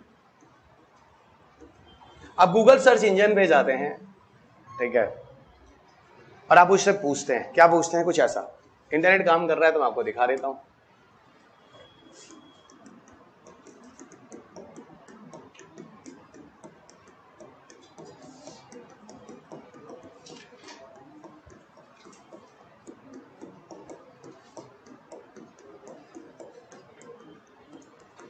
मैंने कुछ ऐसा टाइप कर दिया कि देखो, बेस्ट बुक ऑफ साइंस से देखे एनवायरमेंट रवि अग्रवाल की आती है। अच्छा, थोड़ी अपनी तारीफ में मैंने कर लिया, ठीक है। तो गूगल ने क्या किया? गूगल ने सर्च किया। समझो, अभी गूगल सर्च इंजन एक एग्जांपल है, मैं उसको प्रूफ कर रहा हूं। उसे बताया भाई ठीक है, अमेजॉन है, लोगों के रिव्यूज हैं। अभी कुछ नया रिव्यू आया हाल ही में, मैंने देखा नहीं, आगे देखूंगा मैं। ये बच्चा भी कोई है, कुछ लिख रहा है। तो यहां पर क्वेरा पे डिस्कशन है। सुनना भाई, अंत में कंक्लूजन में बोलूंगा यहाँ पे मशीन लर्निंग क्या है। भाई पहले थियरी तो देख लो ना, प्रूफ तो बताऊंगा। इंडिया मार्ट, ये कोई कोचिंग है, ये भी बता रहे यही पढ़ो। यूट्यूब है, सब लोग मतलब कह रहे हैं कि पढ़ो पढ़ो पढ़ो पढ़ो। देख रहे हो, वाई गॉड। तो सर मतलब कहना क्या चाह रहे? ये क्या हो गया? ऑल चाहिए था ना। ये क्या है, यहाँ पे आपको दिख रहा होगा, ये बहुत सारे इंफॉर्मेशन हैं जो आपको दिख रहे हैं। आ नहीं रहा यार, और आना चाहिए था। अच्छा, नीचे है तो YouTube पे कोई बता रहा है, ये देखो रवि अग्रवाल का इंस्टाग्राम प्रोफाइल बता रहा है। ओह, लकी वो खजूरा खरूजी गाल, पता नहीं क्या क्या। कोई कोचिंग ट्यूशन है, वाजीराम कह रहा है यही किताब पढ़ो। मतलब दूसरे कोचिंग वाले भी कहते हैं जिनके हम नहीं पढ़ाते हैं, थैंक गॉड भगवान। ये भी बोल रहा है यही पढ़ो, यही आता है, यही किताब से क्वेश्चन बनता है। ये बर्स है, एक सोसाइटी है, वहां के भी रवि अग्रवाल मेंबर हैं। सर लेकिन हमने तो पूछा था कि रवि अग्रवाल की जो बेस्ट किताब आती है साइंस एनवायरमेंट, उसके बारे में बताओ। ये तो और भी चीजें बता रहा है जो हमने नहीं पूछा था। वही तो मैं कह रहा हूं, without explicitly program it itself giving a response. जो आपने नहीं पूछा था वो चीजों को भी बता रहा है, तो अपने मन से सोच के बता रहा है, वही तो मशीन लर्निंग हुआ। आप अभी समझे कि नहीं समझे? मैंने पूछा रवि सर का इंस्टाग्राम बता दो, खुद बताया उसने। और कोचिंग सेशन जहां रवि सर नहीं पढ़ाते हैं वो लोग भी इस किताब की तारीफ करते हैं। मैंने उससे कहा था क्या? नहीं। मैंने कहा कि क्वेरा का डिस्कशन बताओ, नहीं। कि रवि सर की क्लास कैसी होती? उसने सिर्फ और सिर्फ क्या बताया, सॉरी उसने क्या बताया, उसने सब कुछ बताया। तो जो मैंने पूछा उस तो बताया ही, उसके अलावा जो मैंने उसे प्रोग्रामिंग करके नहीं पूछा उसने उसको भी बताया। उसने खुद लर्न किया अपने आप और जाके इंटरनेट से खोज के लाया सारे सर्वर से। ये एक मशीन लर्निंग है। तो Google search engine is the best example of machine learning. नहीं समझ में? आप जाके डालो ना गांधी जी का हमको ना नॉन कोऑपरेशन मूवमेंट बता दो, वो गांधी जी का बहुत कुछ और बता देगा। और क्या किए गांधी जी और कहां गए गांधी जी। लेकिन आपने पूछा देखी चीज थी ना। अब भी आप नहीं समझे मैं क्या कह रहा हूं। ये एक मशीन है जिसने खुद लर्न किया और बिना किसी प्रोग्रामिंग के उसने खुद रिस्पॉन्स दिया। तो that is the best example of them. Sir ये क्या है? Autonomous system. देखो ड्राइवरलेस कार से खूबसूरत एग्जांपल क्या हो सकता है आपको समझाने के लिए? Automatic car, autonomous system, driverless car. So driverless car is the best example of autonomous system. So driverless car is the best example of autonomous system. Language processing क्या है? अब बात होती है लैंग्वेज प्रोसेसिंग क्या है। देखो ऐसा है, अगर आप गूगल पे जाते हैं इंग्लिश टू हिंदी जो ट्रांसलेट करते हैं, मैं आजकल कन्नड़ा और तेलुगु सीख रहा हूँ क्योंकि मैंने बच्चों से प्रॉमिस किया है, बेंगलोर के बच्चों से प्रॉमिस किया कन्नड़ा में पढ़ाऊंगा और हैदराबाद के बच्चों से प्रॉमिस किया तेलुगु में पढ़ाऊंगा। तमिल अभी नहीं, तमिल अभी दिक्कत है, तमिल और मलयालम उसके बाद। तो मैं काफ़ी हद तक गूगल का सहारा लेता हूँ और गूगल मुझे इंग्लिश को तेलुगु में ट्रांसलेट कर देता है। आप नहीं समझ रहे? तो ये Google translation is what? It's a language processing. आप समझते हैं इंग्लिश को हिंदी भी ट्रांसलेट कर लेते हैं, लैंग्वेज प्रोसेसिंग। रोबोटिक्स हम बाद में बात करेंगे। रोबोटिक्स अपने आप में खुद ही एक चैप्टर है जो हम लोग पढ़ने वाले हैं। लेकिन इतना जरूर आ गया कि robotics is one of the thrust area of AI के अंदर ही रोबोटिक्स आते हैं, इतना तो पता चल ही गया होगा। Clear everyone? और सुनो, आर्टिफिशियल क्रिएटिविटी का बड़ा खूबसूरत एग्जांपल मैं बता सकता हूं। और एक मेरे पास है साउंड ट्रैकिंग सिस्टम जो आपकी किताब में मैंने लिखा भी, आईवा, एक साउंड ट्रैकिंग सिस्टम है। और भी चीजें हैं लेकिन मैं एक ही एग्जांपल को पढ़। अब सर ये साउंड ट्रैकिंग सिस्टम क्या है? देखो मैं एक बात बताता हूं। एक मूवी आई थी अभी कुछ दिन पहले जिसका नाम था जवान। शाहरुख खान को तेलुगु बोलना नहीं आता पर वो मूवी तेलुगु में भी थी। एक मूवी आई थी कुछ और साल पुराने पहले जिसका नाम था बाहुबली। प्रभास को हिंदी बोलने नहीं आती पर प्रभास की जो मूवी थी वो तेलुगु में थी, पर हम सब ने उसको हिंदी में देखी थी, बहुत ने उसको कन्नड़ा और अलग अलग लैंग्वेज में भी देखा था। आप जब अमेजोन पे जाते हैं किसी वेब सीरीज को देखने तो वेब सीरीज या कोई मूवी पता चलता है तेलुगु में होती है, आप हिंदी में देखते हैं। एक ही लैंग्वेज की कोई वेब सीरीज आपको 7 लैंग्वेज में मिलती है। ये सब एक आर्टिफिशियल क्रिएटिविटी है। वर्ड्स को लिप्स के साथ मिलाकर कन्नड़ा लगता है जैसे कि जो एक्टर एक्ट्रेस है वो क्या बोल रहे हैं, कन्नड़ा बोल रहे हैं, हिंदी बोल रहे हैं। ये भी एक एआई है। तो सर ये तो कमाल का हो जाएगा। हाँ बिल्कुल, और हो सकता है भविष्य में आपको मैं कोई क्लास इंग्लिश में लूं या मैं भी हिंदी में लूं और उसके 5 वर्जन कन्नड़ा, तेलुगु, तमिल और ये सब मलयालम भी दे दूं। मैं नहीं करूँ, इतनी हिम्मत नहीं मेरे पास। ये 5 लैंग्वेज एक वीडियो बनाऊंगा, मैं तो एक ही 2 में बनाऊंगा बस, बाकी तो वो एआई कर देगा। नई बात समझ में? कुछ समझ में आ रहा है कि नहीं आ रहा है? वो एआई हो गया। तो this is one of the another example of artificial creativity. हाँ हाँ हाँ, प्रायोरिटी तो वो तो आपके सर्वर पे आ जाता है, जो ज्यादा रीड होता है पहले आ जाता है। अब उसमें बहुत सारे तरीके हैं। ऐसा है कि देखो 10 लोग बैठ के आपके साइट को बाबा क्लिक कर रहे होते हैं, उसमें चीजें अपलोड कर रहे होते हैं, बाबा उसको देख रहे होते हैं, तो अपने आप ऊपर आ जाता है। प्रमोट भी किए जाते हैं ना साइट्स, कुछ पैसे भी दिए जाते हैं। जैसे आप मान लो कि किसी साइट पे जाते हो, कहते हो हमारे ऊपर आना चाहिए, थोड़े पैसे दे दो आपको प्रमोट करें। बहुत इसके, ये कंप्यूटर है, कंप्यूटर साइंस, उसको छोड़ दो, यहाँ उससे कोई लेना देना। अब देखो there are different popular AI products जो हम लोग यूज कर रहे हैं। So various popular AI products, अगली लिस्ट पे हम लोग थोड़ी थोड़ी बात करेंगे। Various popular AI products.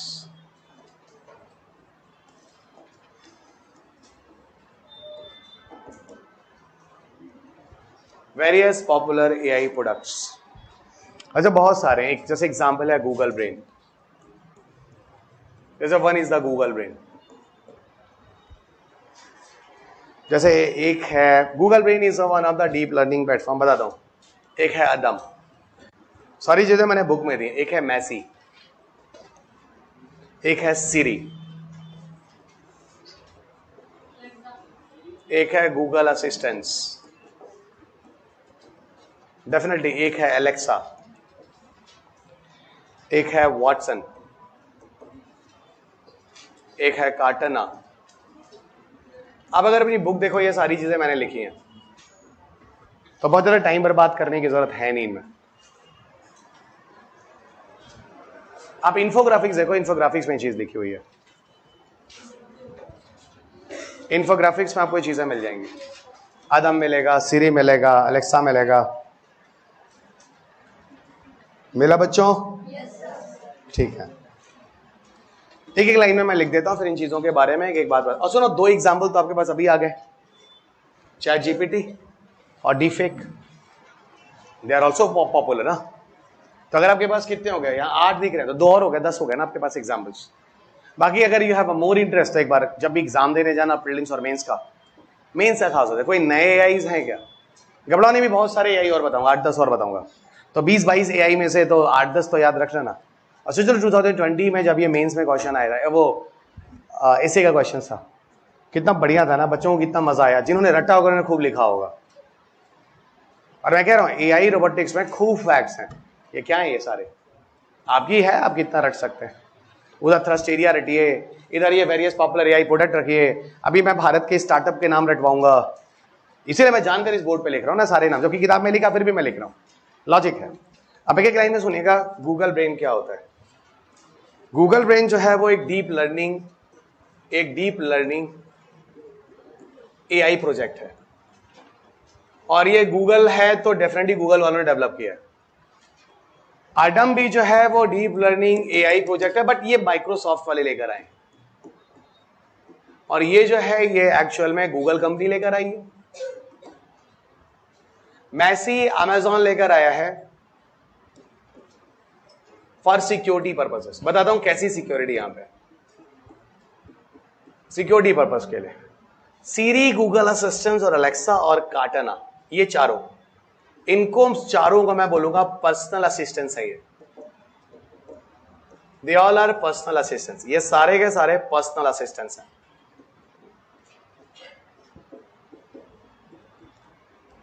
They all are personal assistants, है ना, ये सारे के सारे पर्सनल असिस्टेंट्स हैं। वॉटसन जो है वो आईबीएम कंपनी ने डेवलप किया है। ये आईबीएम कंपनी ने डेवलप किया है एक्चुअली फॉर क्वेश्चन आंसरिंग।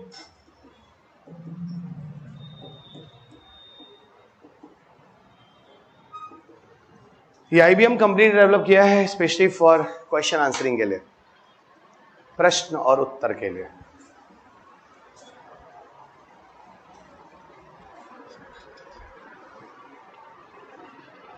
ये क्वेश्चन आंसरिंग के लिए डेवलप किया, ठीक है, आईबीएम कंपनी ने डेवलप किया।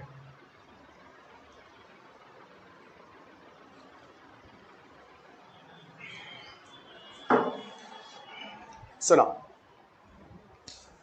अब गूगल ब्रेन का तो मैं नहीं बता सकता ये किस तरीके से डीप लर्निंग प्लेटफॉर्म पे काम करता है, पर हाँ अदम मैं आपको बता सकता हूं। अदम का एक छोटा सा वीडियो मैं आपको दिखाता हूं।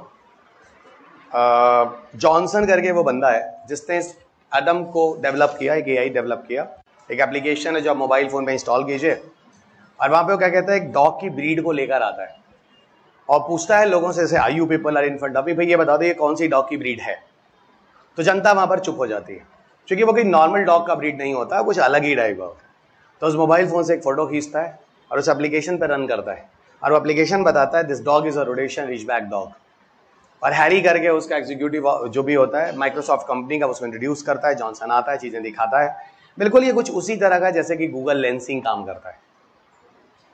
ओके, देख लेते हैं।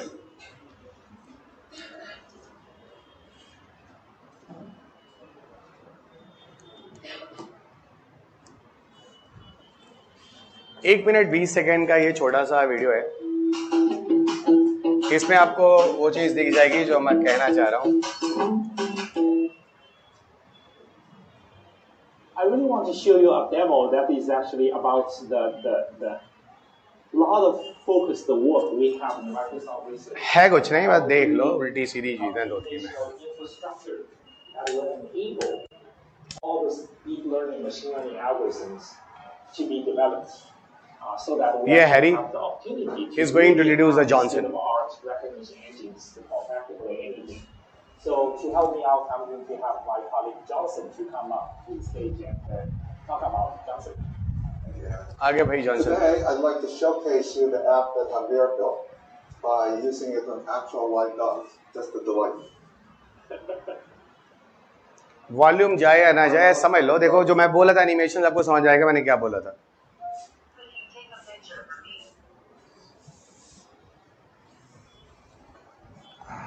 Anyone care to guess? Anybody guess which dog breed is this? Which dog? Let's see if Cortana agrees with us. Nobody knows? Good, very good. अब देखो, he just click a pic. Now he's just running on this app. अभी आ गया Rhodesian Ridgeback dog. आ गया कि नहीं आ गया? बस ऐसे ही कुछ है। आप लोगों ने किया, बहुत बड़ी चीज, बहुत बढ़िया, बहुत बढ़िया, great, awesome, nice, beautiful.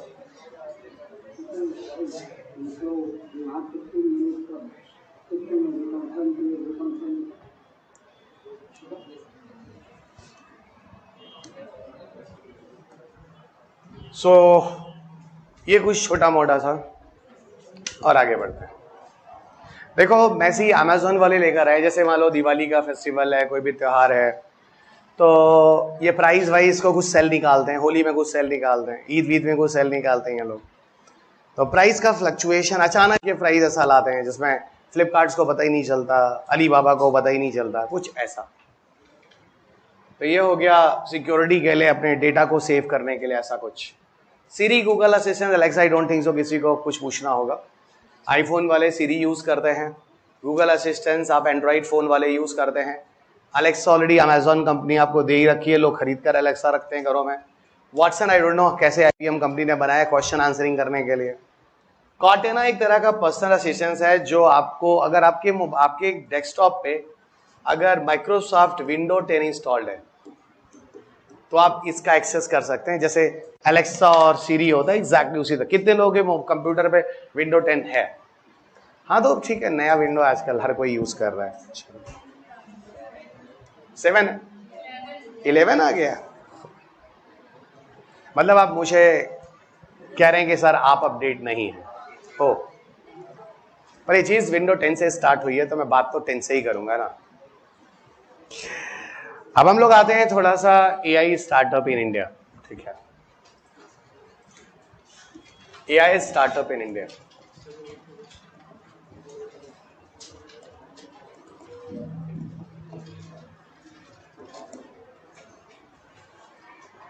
There's an AI startup in India. This is AI startup in India. देखो भारत में, मतलब इंडिया में जो AI की स्टार्टअप की बात होती है, इट इज स्टार्टेड फ्रॉम 2018।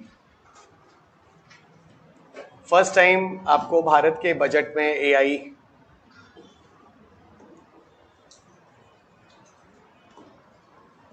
तो फर्स्ट टाइम भारत के बजट में AI को लाया जाता है, मतलब इस पे काम किया जाए। और नीति आयोग सरकार से पूछती भी है कि भाई क्या है रोड मैप जो इस पे बनाया जा रहा है। सो नीति आयोग यहाँ पूछती भी है रोड मैप वगैरह क्या बनाना है।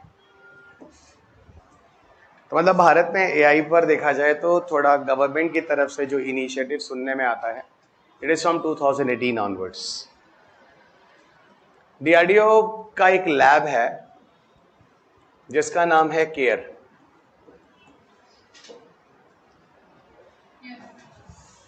है ना, DRDO का एक लैब है जिसका नाम है care, centre for artificial intelligence and robotics. Full form centre for artificial intelligence and robotics.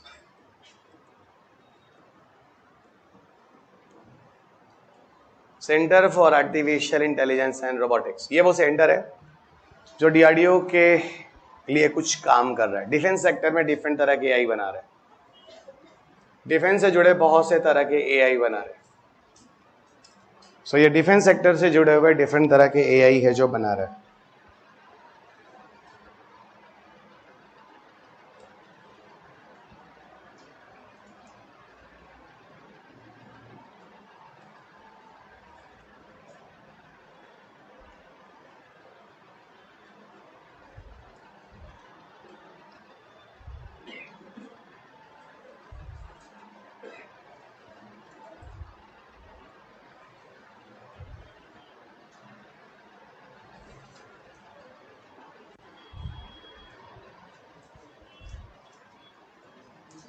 Okay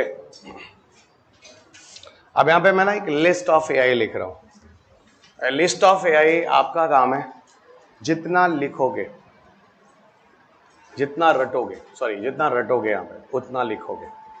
तो अब मैं एक भारत में एआई के स्टार्टअप की एक लिस्ट लिखते जा रहा हूं और देखते चलो।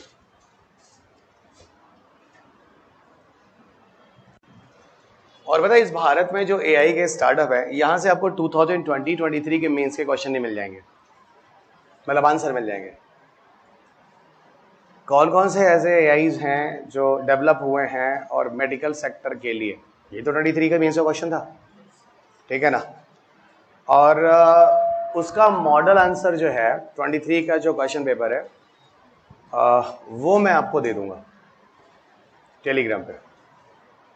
सो you can access the model answer, ठीक है, वो मैं आपको दे दूंगा। अब यहीं पे हम लोग थोड़ा एआई स्टार्टअप की बात कर लेते हैं। कौन कौन से भारत में, जैसे एक है जिसका नाम है एक्टिव एआई। मैं नहीं बोलूंगा, आप लिखो, चुपचाप बुक देखो, फालतू काम क्यों कर रहे हो। अगला है अलेंड्रा सिस्टम, अगला है दैट इज आर्टिफिशियल, अगला है दैट इज आर्टिफिशियल, अगला है दैट इज आर्टिवेटिक डेटा लैब। आप सबने किताब क्यों ली है? इसीलिए ली है ना कि आपका समय बचे। आर्या एआई, अगला है फ्लूइड एआई, अगला है मार्फ एआई और अगला है सिक ट्यूपल। ये कुछ इंडिया के स्टार्टअप हैं, है ना, ये कुछ इंडिया के स्टार्टअप हैं जो डेवलप किए गए। इन सारे स्टार्टअप के अपने अपने क्या क्या है देखना। एक्टिव एआई जो है वो कन्वर्सेशनल बैंकिंग सर्विसेज के लिए है। ये कन्वर्सेशनल बैंकिंग सर्विस यानी बैंक में आपकी हेल्प करने के लिए इसको डेवलप किया गया है। Conversational banking services. अलेंड्रा सिस्टम जो है ये, इसको आप अपने डिवाइस पर इंस्टॉल कर सकते हैं और इससे किसी पर्सन या किसी ऑब्जेक्ट की जानकारी ले सकते हैं। You people can install in any device to detect the person and objects, किसी people और उसको। आर्टिफिशियल कुछ डीप लर्निंग का एआई है जो भारत में विकसित हुआ है। आर्टिफिशियल डेटा लैब एक मिला, ये टॉपिक जो आप हेल्थ से जोड़ेंगे। मैं दिखाऊंगा इसमें कौन कौन सी चीजें हैं जो आपके मेंस में काम आती। अब जिन बच्चों ने रटे थे ये चीजें, उन्हें 23 के मेंस में आंसर लिखा हुआ है। आर्टिवेटेड डेटा लैब, देखो आर्टिवेटेड डेटा लैब क्या होता है, ये एक तरह का इंजेस्टेबल कंप्यूटिंग है। अब आप पूछोगे सर इंजेस्टेबल कंप्यूटिंग का क्या मतलब है, बताता हूं। ये एक तरह का इंजेस्टेबल कंप्यूटिंग है, या I can call them as a tiny robots. Tiny मतलब बहुत छोटे आकार का रोबोट है ये, टाइनी रोबोट, बहुत छोटा टाइनी रोबोट्स। पता है ये इंडिया में डेवलप हुआ, इसका स्टार्टअप हुआ। ऐसा कहते हैं आपकी बॉडी में एंटर कर जाता है। आपकी बॉडी में एंटर करने के बाद इतना छोटा होता है, आपकी बॉडी की स्क्रीनिंग करता है और अगर any kind of problem is going to generate inside your body it will inform you. मतलब मान लो बॉडी में किसी पार्ट में कैंसर बन रहा हो तो ठीक है ना, ये जाएगा बॉडी को इस पार्ट की चीजों के बारे में एक्सेस करके आपको बता देगा। इस तरह की हेल्प यहां पर होती है। Not understood? इस तरह की हेल्प जो होती है यहां पर होती है। यहां तक कि मान लो आपके आर्टरीज वगैरह में कोई ब्लड क्लॉट हो रहा है और आगे चल के हार्ट अटैक का केस बन रहा है, उसको भी आइडेंटिफाई कर जाता है, यानी रिमूवल ऑफ ब्लड क्लॉटिंग भी कर सकता है। ये रिमूवल ऑफ ब्लड क्लॉटिंग भी कर सकता है. So it can also do as what, removal of blood clotting. Everybody remember, ठीक है ना. ये रिमूवल ऑफ ब्लड क्लॉटिंग भी करता है. अगर कहीं पर ब्लड क्लॉटिंग है तो उसको निकाल देता आर्टरीज वगैरह से. तो क्लीन योर आर्टरीज, बस आर्टरीज वगैरह, वेन्स वगैरह, तो आपको आगे बाईपास सर्जरी वगैरह नहीं करानी पड़ती. आरआईआई भी ये हेल्थ में आ जाएगा. ये दूसरा एग्जाम्पल जो आप हेल्थ में लिखोगे.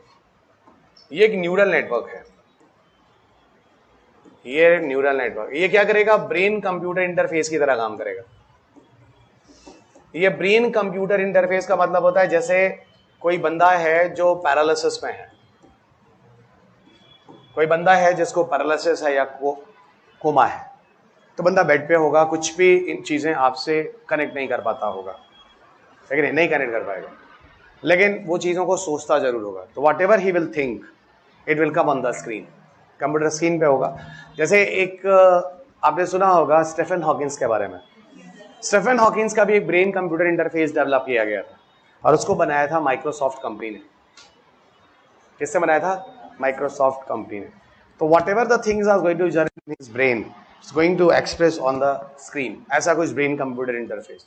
तो ठीक है ना, it will help us to make them independent.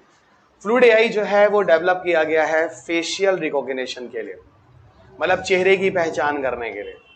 तो ठीक है ना, अच्छा है ये, बायोमेट्रिक्स के लिए अच्छा होगा ये, फेशियल रिकॉग्निशन के लिए. मार्फियाई क्या है? एक तरह का चैटबॉट है. मार्केट वगैरह के लिए इसको यूज किया गया, मार्केट में या सर्विसेज के लिए. सो मार्केट और सर्विसेज के लिए इसका उपयोग होगा मार्फियाई.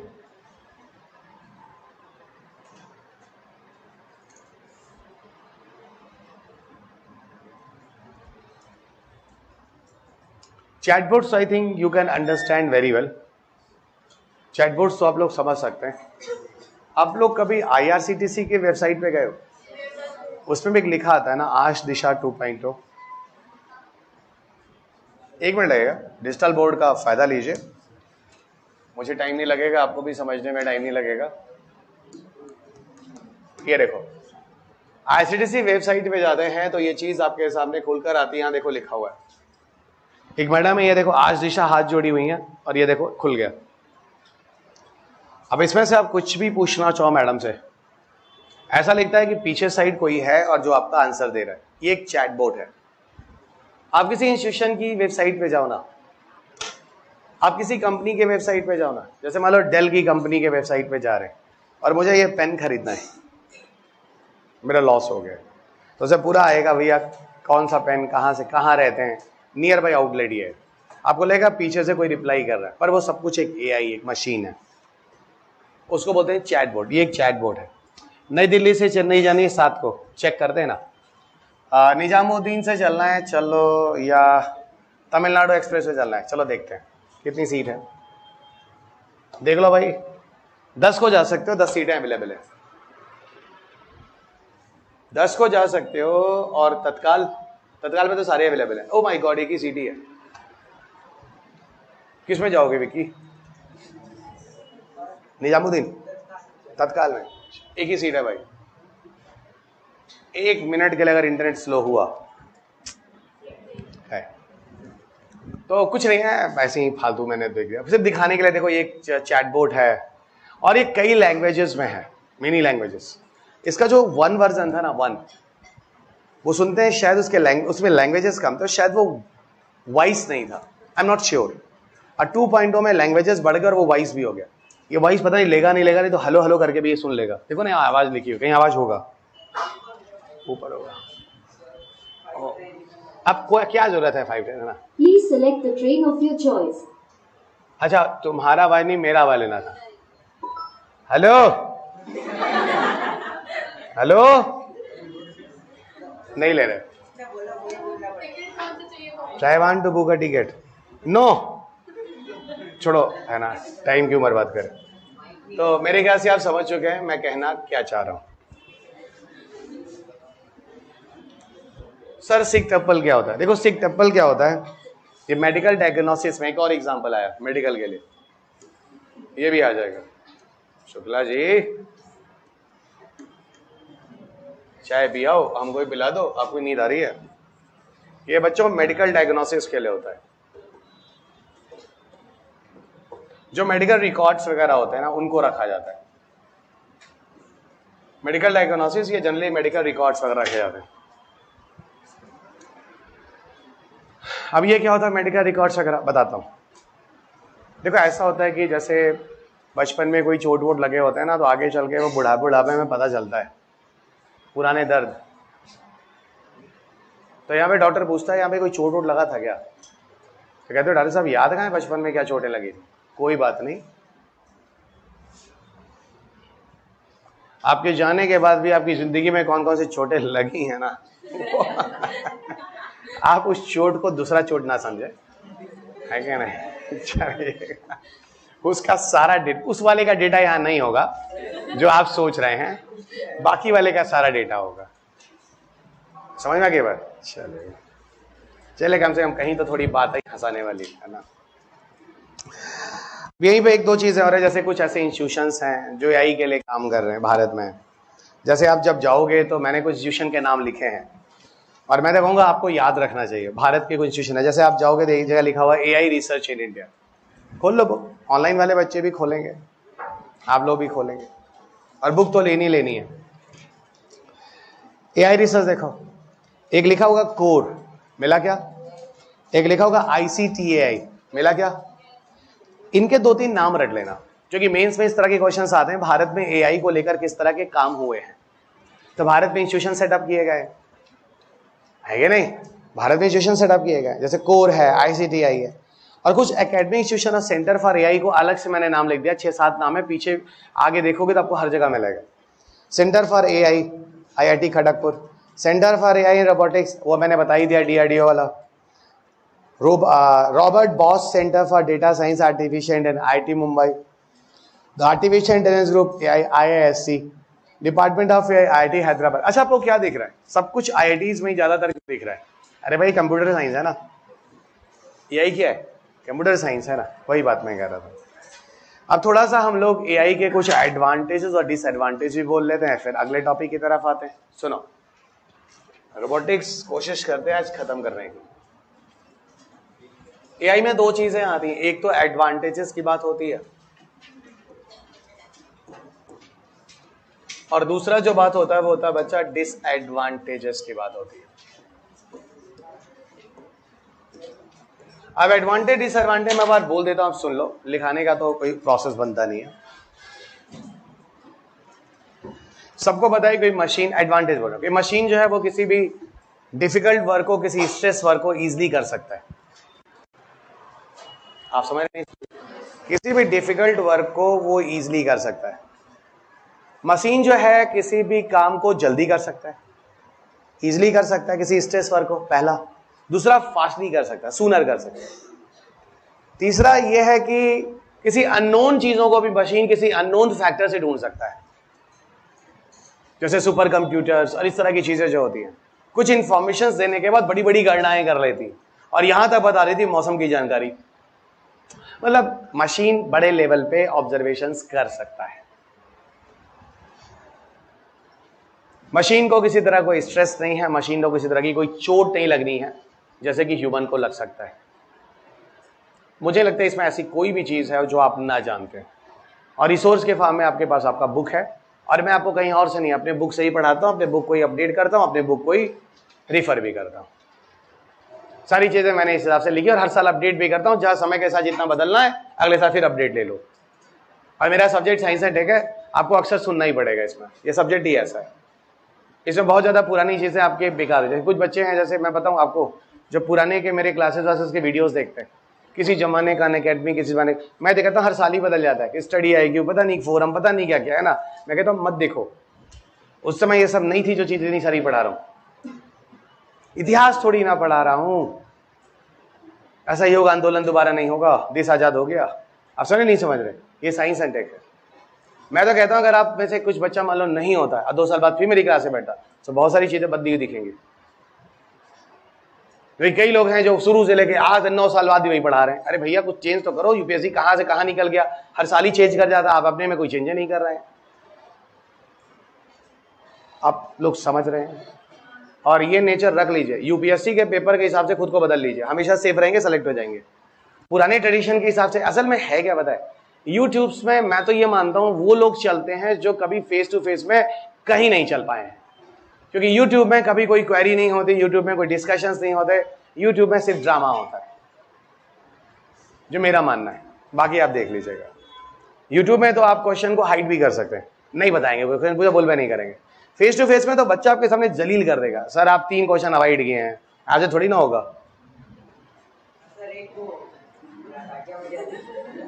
हम तुम्हारा क्वेश्चन अवॉइड नहीं किए, ठीक है, इमोशन वाली बात, हाँ तो इसके साथ इमोशन नहीं है ना, और ह्यूमन जो है वो इमोशनल होता है।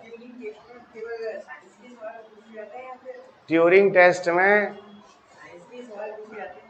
अब जिस हिसाब का ट्यूरिंग टेस्ट बनेगा उस हिसाब से पूछा जाएगा ना, हर जगह में एक ही ट्यूरिंग टेस्ट थोड़ी ना होगा। तो मेरी क्लास में हिस्ट्री थोड़ी पूछोगे, जो अलग टीचर आएगा उससे हिस्ट्री पूछोगे, पॉलिटी वाले पॉलिटी में, जो साइंस वाले साइंस पूछोगे, इन्वायरमेंट वाले पूछोगे। तो ट्यूरिंग टेस्ट उस हिसाब से बनाया जाएगा ना, किस हिसाब से किन चीजों के लिए बनाया गया। आपको क्या लगता है जो काम यूजीन गुड्समैन ने किया वही काम इससे चैटजीपीटी पे किया? नहीं, वो दूसरा था, ये दूसरा है। आप लोग समझ रहे हैं? ठीक है। अच्छा आप सुनो, आर्टिफिशियल इंटेलिजेंस किसी कॉम्प्लेक्स वर्क को कर सकता है, ठीक है, अच्छी बात है। एरर्स कम होते हैं, ठीक है, मशीन से, अच्छी बात है। रिसोर्सेज और समय कम लेता है, संसाधन कम चाहिए इसे, समय कम लेता है, जल्दी बता देता है, चीजें कर देता है। डिसएडवांटेज में क्या है? पहला डिसएडवांटेज आपको दिख रहा होगा, ह्यूमन सेंसेशन, ह्यूमन क्वालिटी से कोई लेना देना नहीं है, ह्यूमन सुसाइड करे कुछ करे कोई फर्क नहीं पड़ता। दूसरा कह रहा है कि ह्यूमन को जॉब से फायर कर देगा, डेफिनेटली कर देगा। मशीन ह्यूमन कैपेबिलिटी के साथ कंप्रोमाइज करेगा, इससे ह्यूमन को इंफीरियरिटी कॉम्प्लेक्स आएगी, ठीक है, आएगी। अब माल फंक्शनिंग अगर हो गया, मशीन के साथ रिवर्स इंजीनियरिंग हो गई, तो जो कंस्ट्रक्टिव वर्क है वो डिस्ट्रक्टिव भी कर सकता है। अगर आपने रोबोट मूवी देखी होगी तो आप जानते हैं, हाँ सर, वो ना माल फंक्शनिंग हो जाता है, रिवर्स हो जाते हैं सारे एप्लीकेशन प्रोग्रामिंग, और वो कंस्ट्रक्टिव की जगह डिस्ट्रक्टिव काम करने लगता है। मान सकते हैं, क्यों नहीं कर सकता है? यंगर जनरेशन करप्ट होंगे, नौकरी वोकरी नहीं मिलेगी तो क्या करेंगे आप लोग क्या करेंगे? अंडरस्टूड है। अगला है कि नो इन्फॉर्मेशन फिल्ट्रेशन, जो सूचनाएं हैं वो इधर उधर लीक नहीं हो सकती हैं, तो लीक नहीं हो सकती है तो एडवांटेज होना चाहिए, गलती से डिसएडवांटेज हो गया। अगर इंफॉर्मेशन वगैरह लीक नहीं हो सकती तो अच्छी बात है ना। हाँ सही बात है सर, इंसान पे भरोसा नहीं कर सकते, 40 लाख लेकर हमारा काम कर देगा वो, लेकिन मशीन के साथ कोई चाचा भतीजा नहीं चलता ना।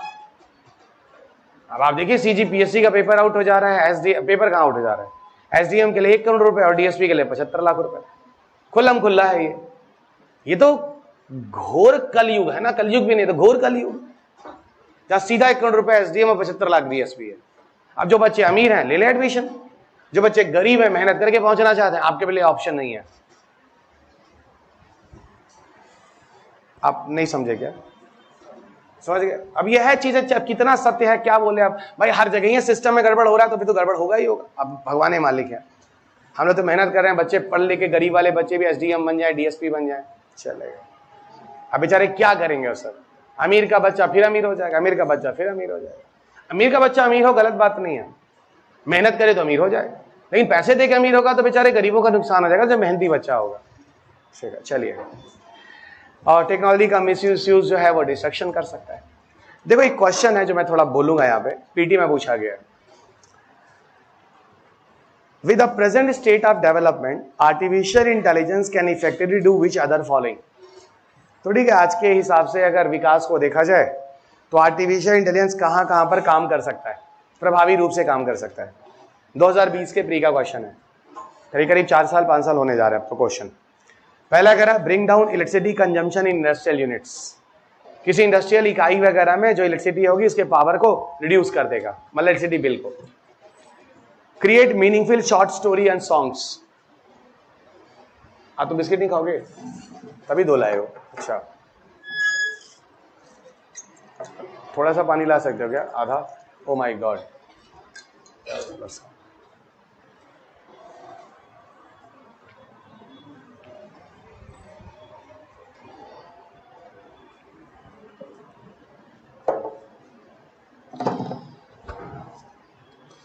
अब देखो, पहला कह रहा है कंजम्पशन ऑफ इंडस्ट्रियल यूनिट्स, दूसरा कह रहा है भाई मीनिंगफुल शॉर्ट स्टोरीज और सॉन्ग सुना सकता है। अच्छा, डिजीज विजीज का पता लगा सकता है। अच्छा, टेक्स्ट टू स्पीच कन्वर्सेशन कर सकता है। अच्छा, wireless transmission of electrical energy कर सकता है। अच्छा, पहले बताओ, ब्रिंग डाउन इलेक्ट्रिसिटी कंजम्पशन हो सकता है, आपको समझ में ना आ रहा हो, कोई बात नहीं, मैं समझाता हूं। Create meaningful short story, sir Alexa कर रहा है ना सर, वो तो हमारे पास एग्जाम्पल भी है। डिजीज डायग्नोसिस, सर अभी वो आरटीबीटी डेटा लैब बोले थे ना, वो आरटीबीटी डेटा लैब बोले थे। अब देखो क्या क्वेश्चन लोग कहां से जोड़ रहे हो। अगर आपके पास कंसेप्ट है तो सोच ले रहे हैं, तो दूसरा सही हो गया, तीसरा सही हो गया। टेक्स्ट टू स्पीच कन्वर्सेशन, बोल लीजिए कन्वर्सेशन, टेक्स्ट टू स्पीच हो जाएगा, ये भी सबको पता, ये भी हम लोग यूज करते हैं। 3 हो गया। जो लिखा था वो सुन लो। सो 2, 3, 4 एक ही ऑप्शन में जो सही दिख रहा है, और उस ऑप्शन के साथ फर्स्ट और फिफ्थ भी लिखा है, तो फिर पांचों सही हो गया। अब मैं आपको समझाता हूं कि sir bring down electricity consumption industrial unit पे कैसे हो सकता है। ऐसा है कि मैं, ठीक है, मैग्रा हिल के नए ऑफिस में गया। मैं भी नोएडा में रहता हूं और मैग्रा हिल का ऑफिस जो अभी नोएडा में ही है। तो अभी चेंज किया उन्होंने अपनी बिल्डिंग, और जब नई एडिशन की बुक आनी थी तो जाना होता है थोड़ा, भाई क्या है, काम चल रहा होता है, तो हम लोग भी बैठते हैं, पूरी टीम बैठती है, क्या क्या चल रहा है इसमें, क्या रेटिंग है, क्या है, सुबह से शाम तक लगना पड़ता है किताबों में, कोई एरर तो नहीं जा रहा, क्या है, पूरी टीम बैठती है, मैं अकेले नहीं बैठता।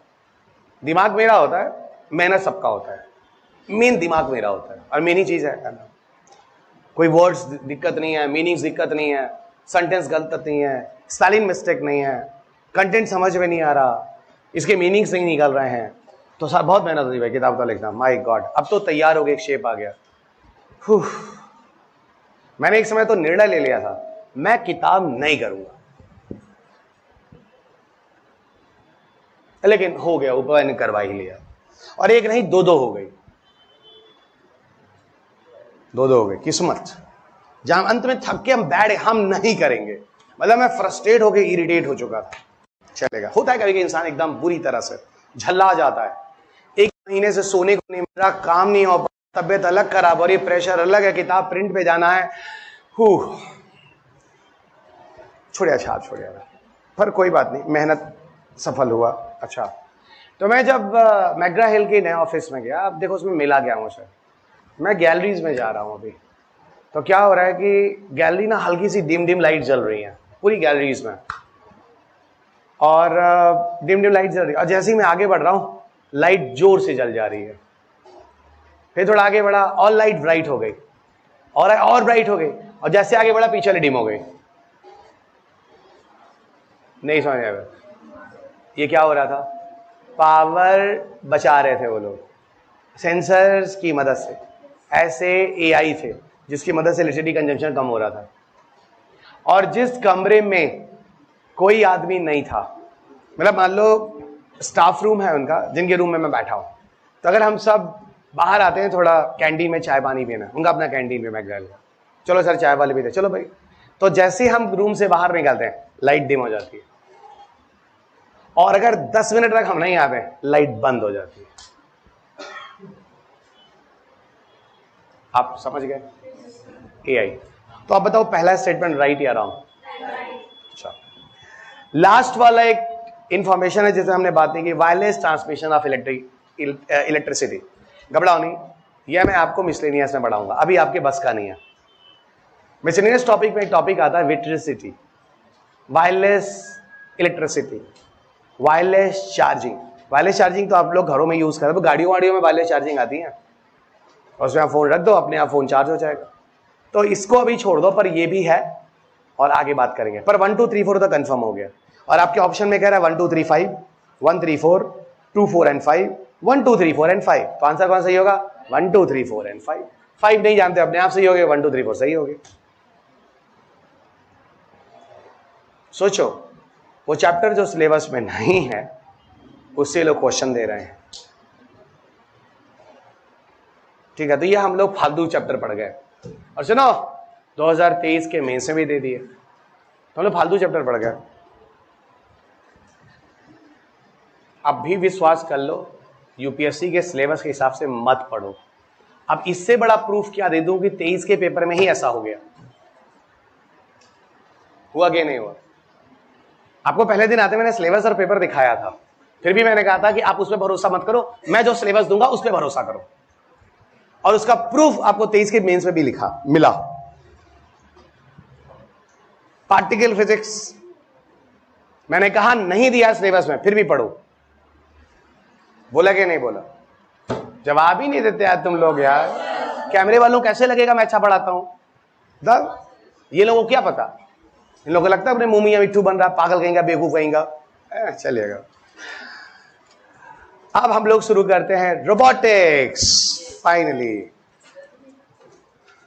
हाँ, मेटावर्स की दुनिया में हम लोग जाएंगे जब 2 घंटे का आईटी वाला टॉपिक जो करेंगे, उसमें मैं आपको वीआर बताऊंगा, एमआर बताऊंगा, एआर बताऊंगा, सॉरी वीआर, एआर, एमआर और एक्सआर। उसी समय 5वां बताता हूं मेटावर्स।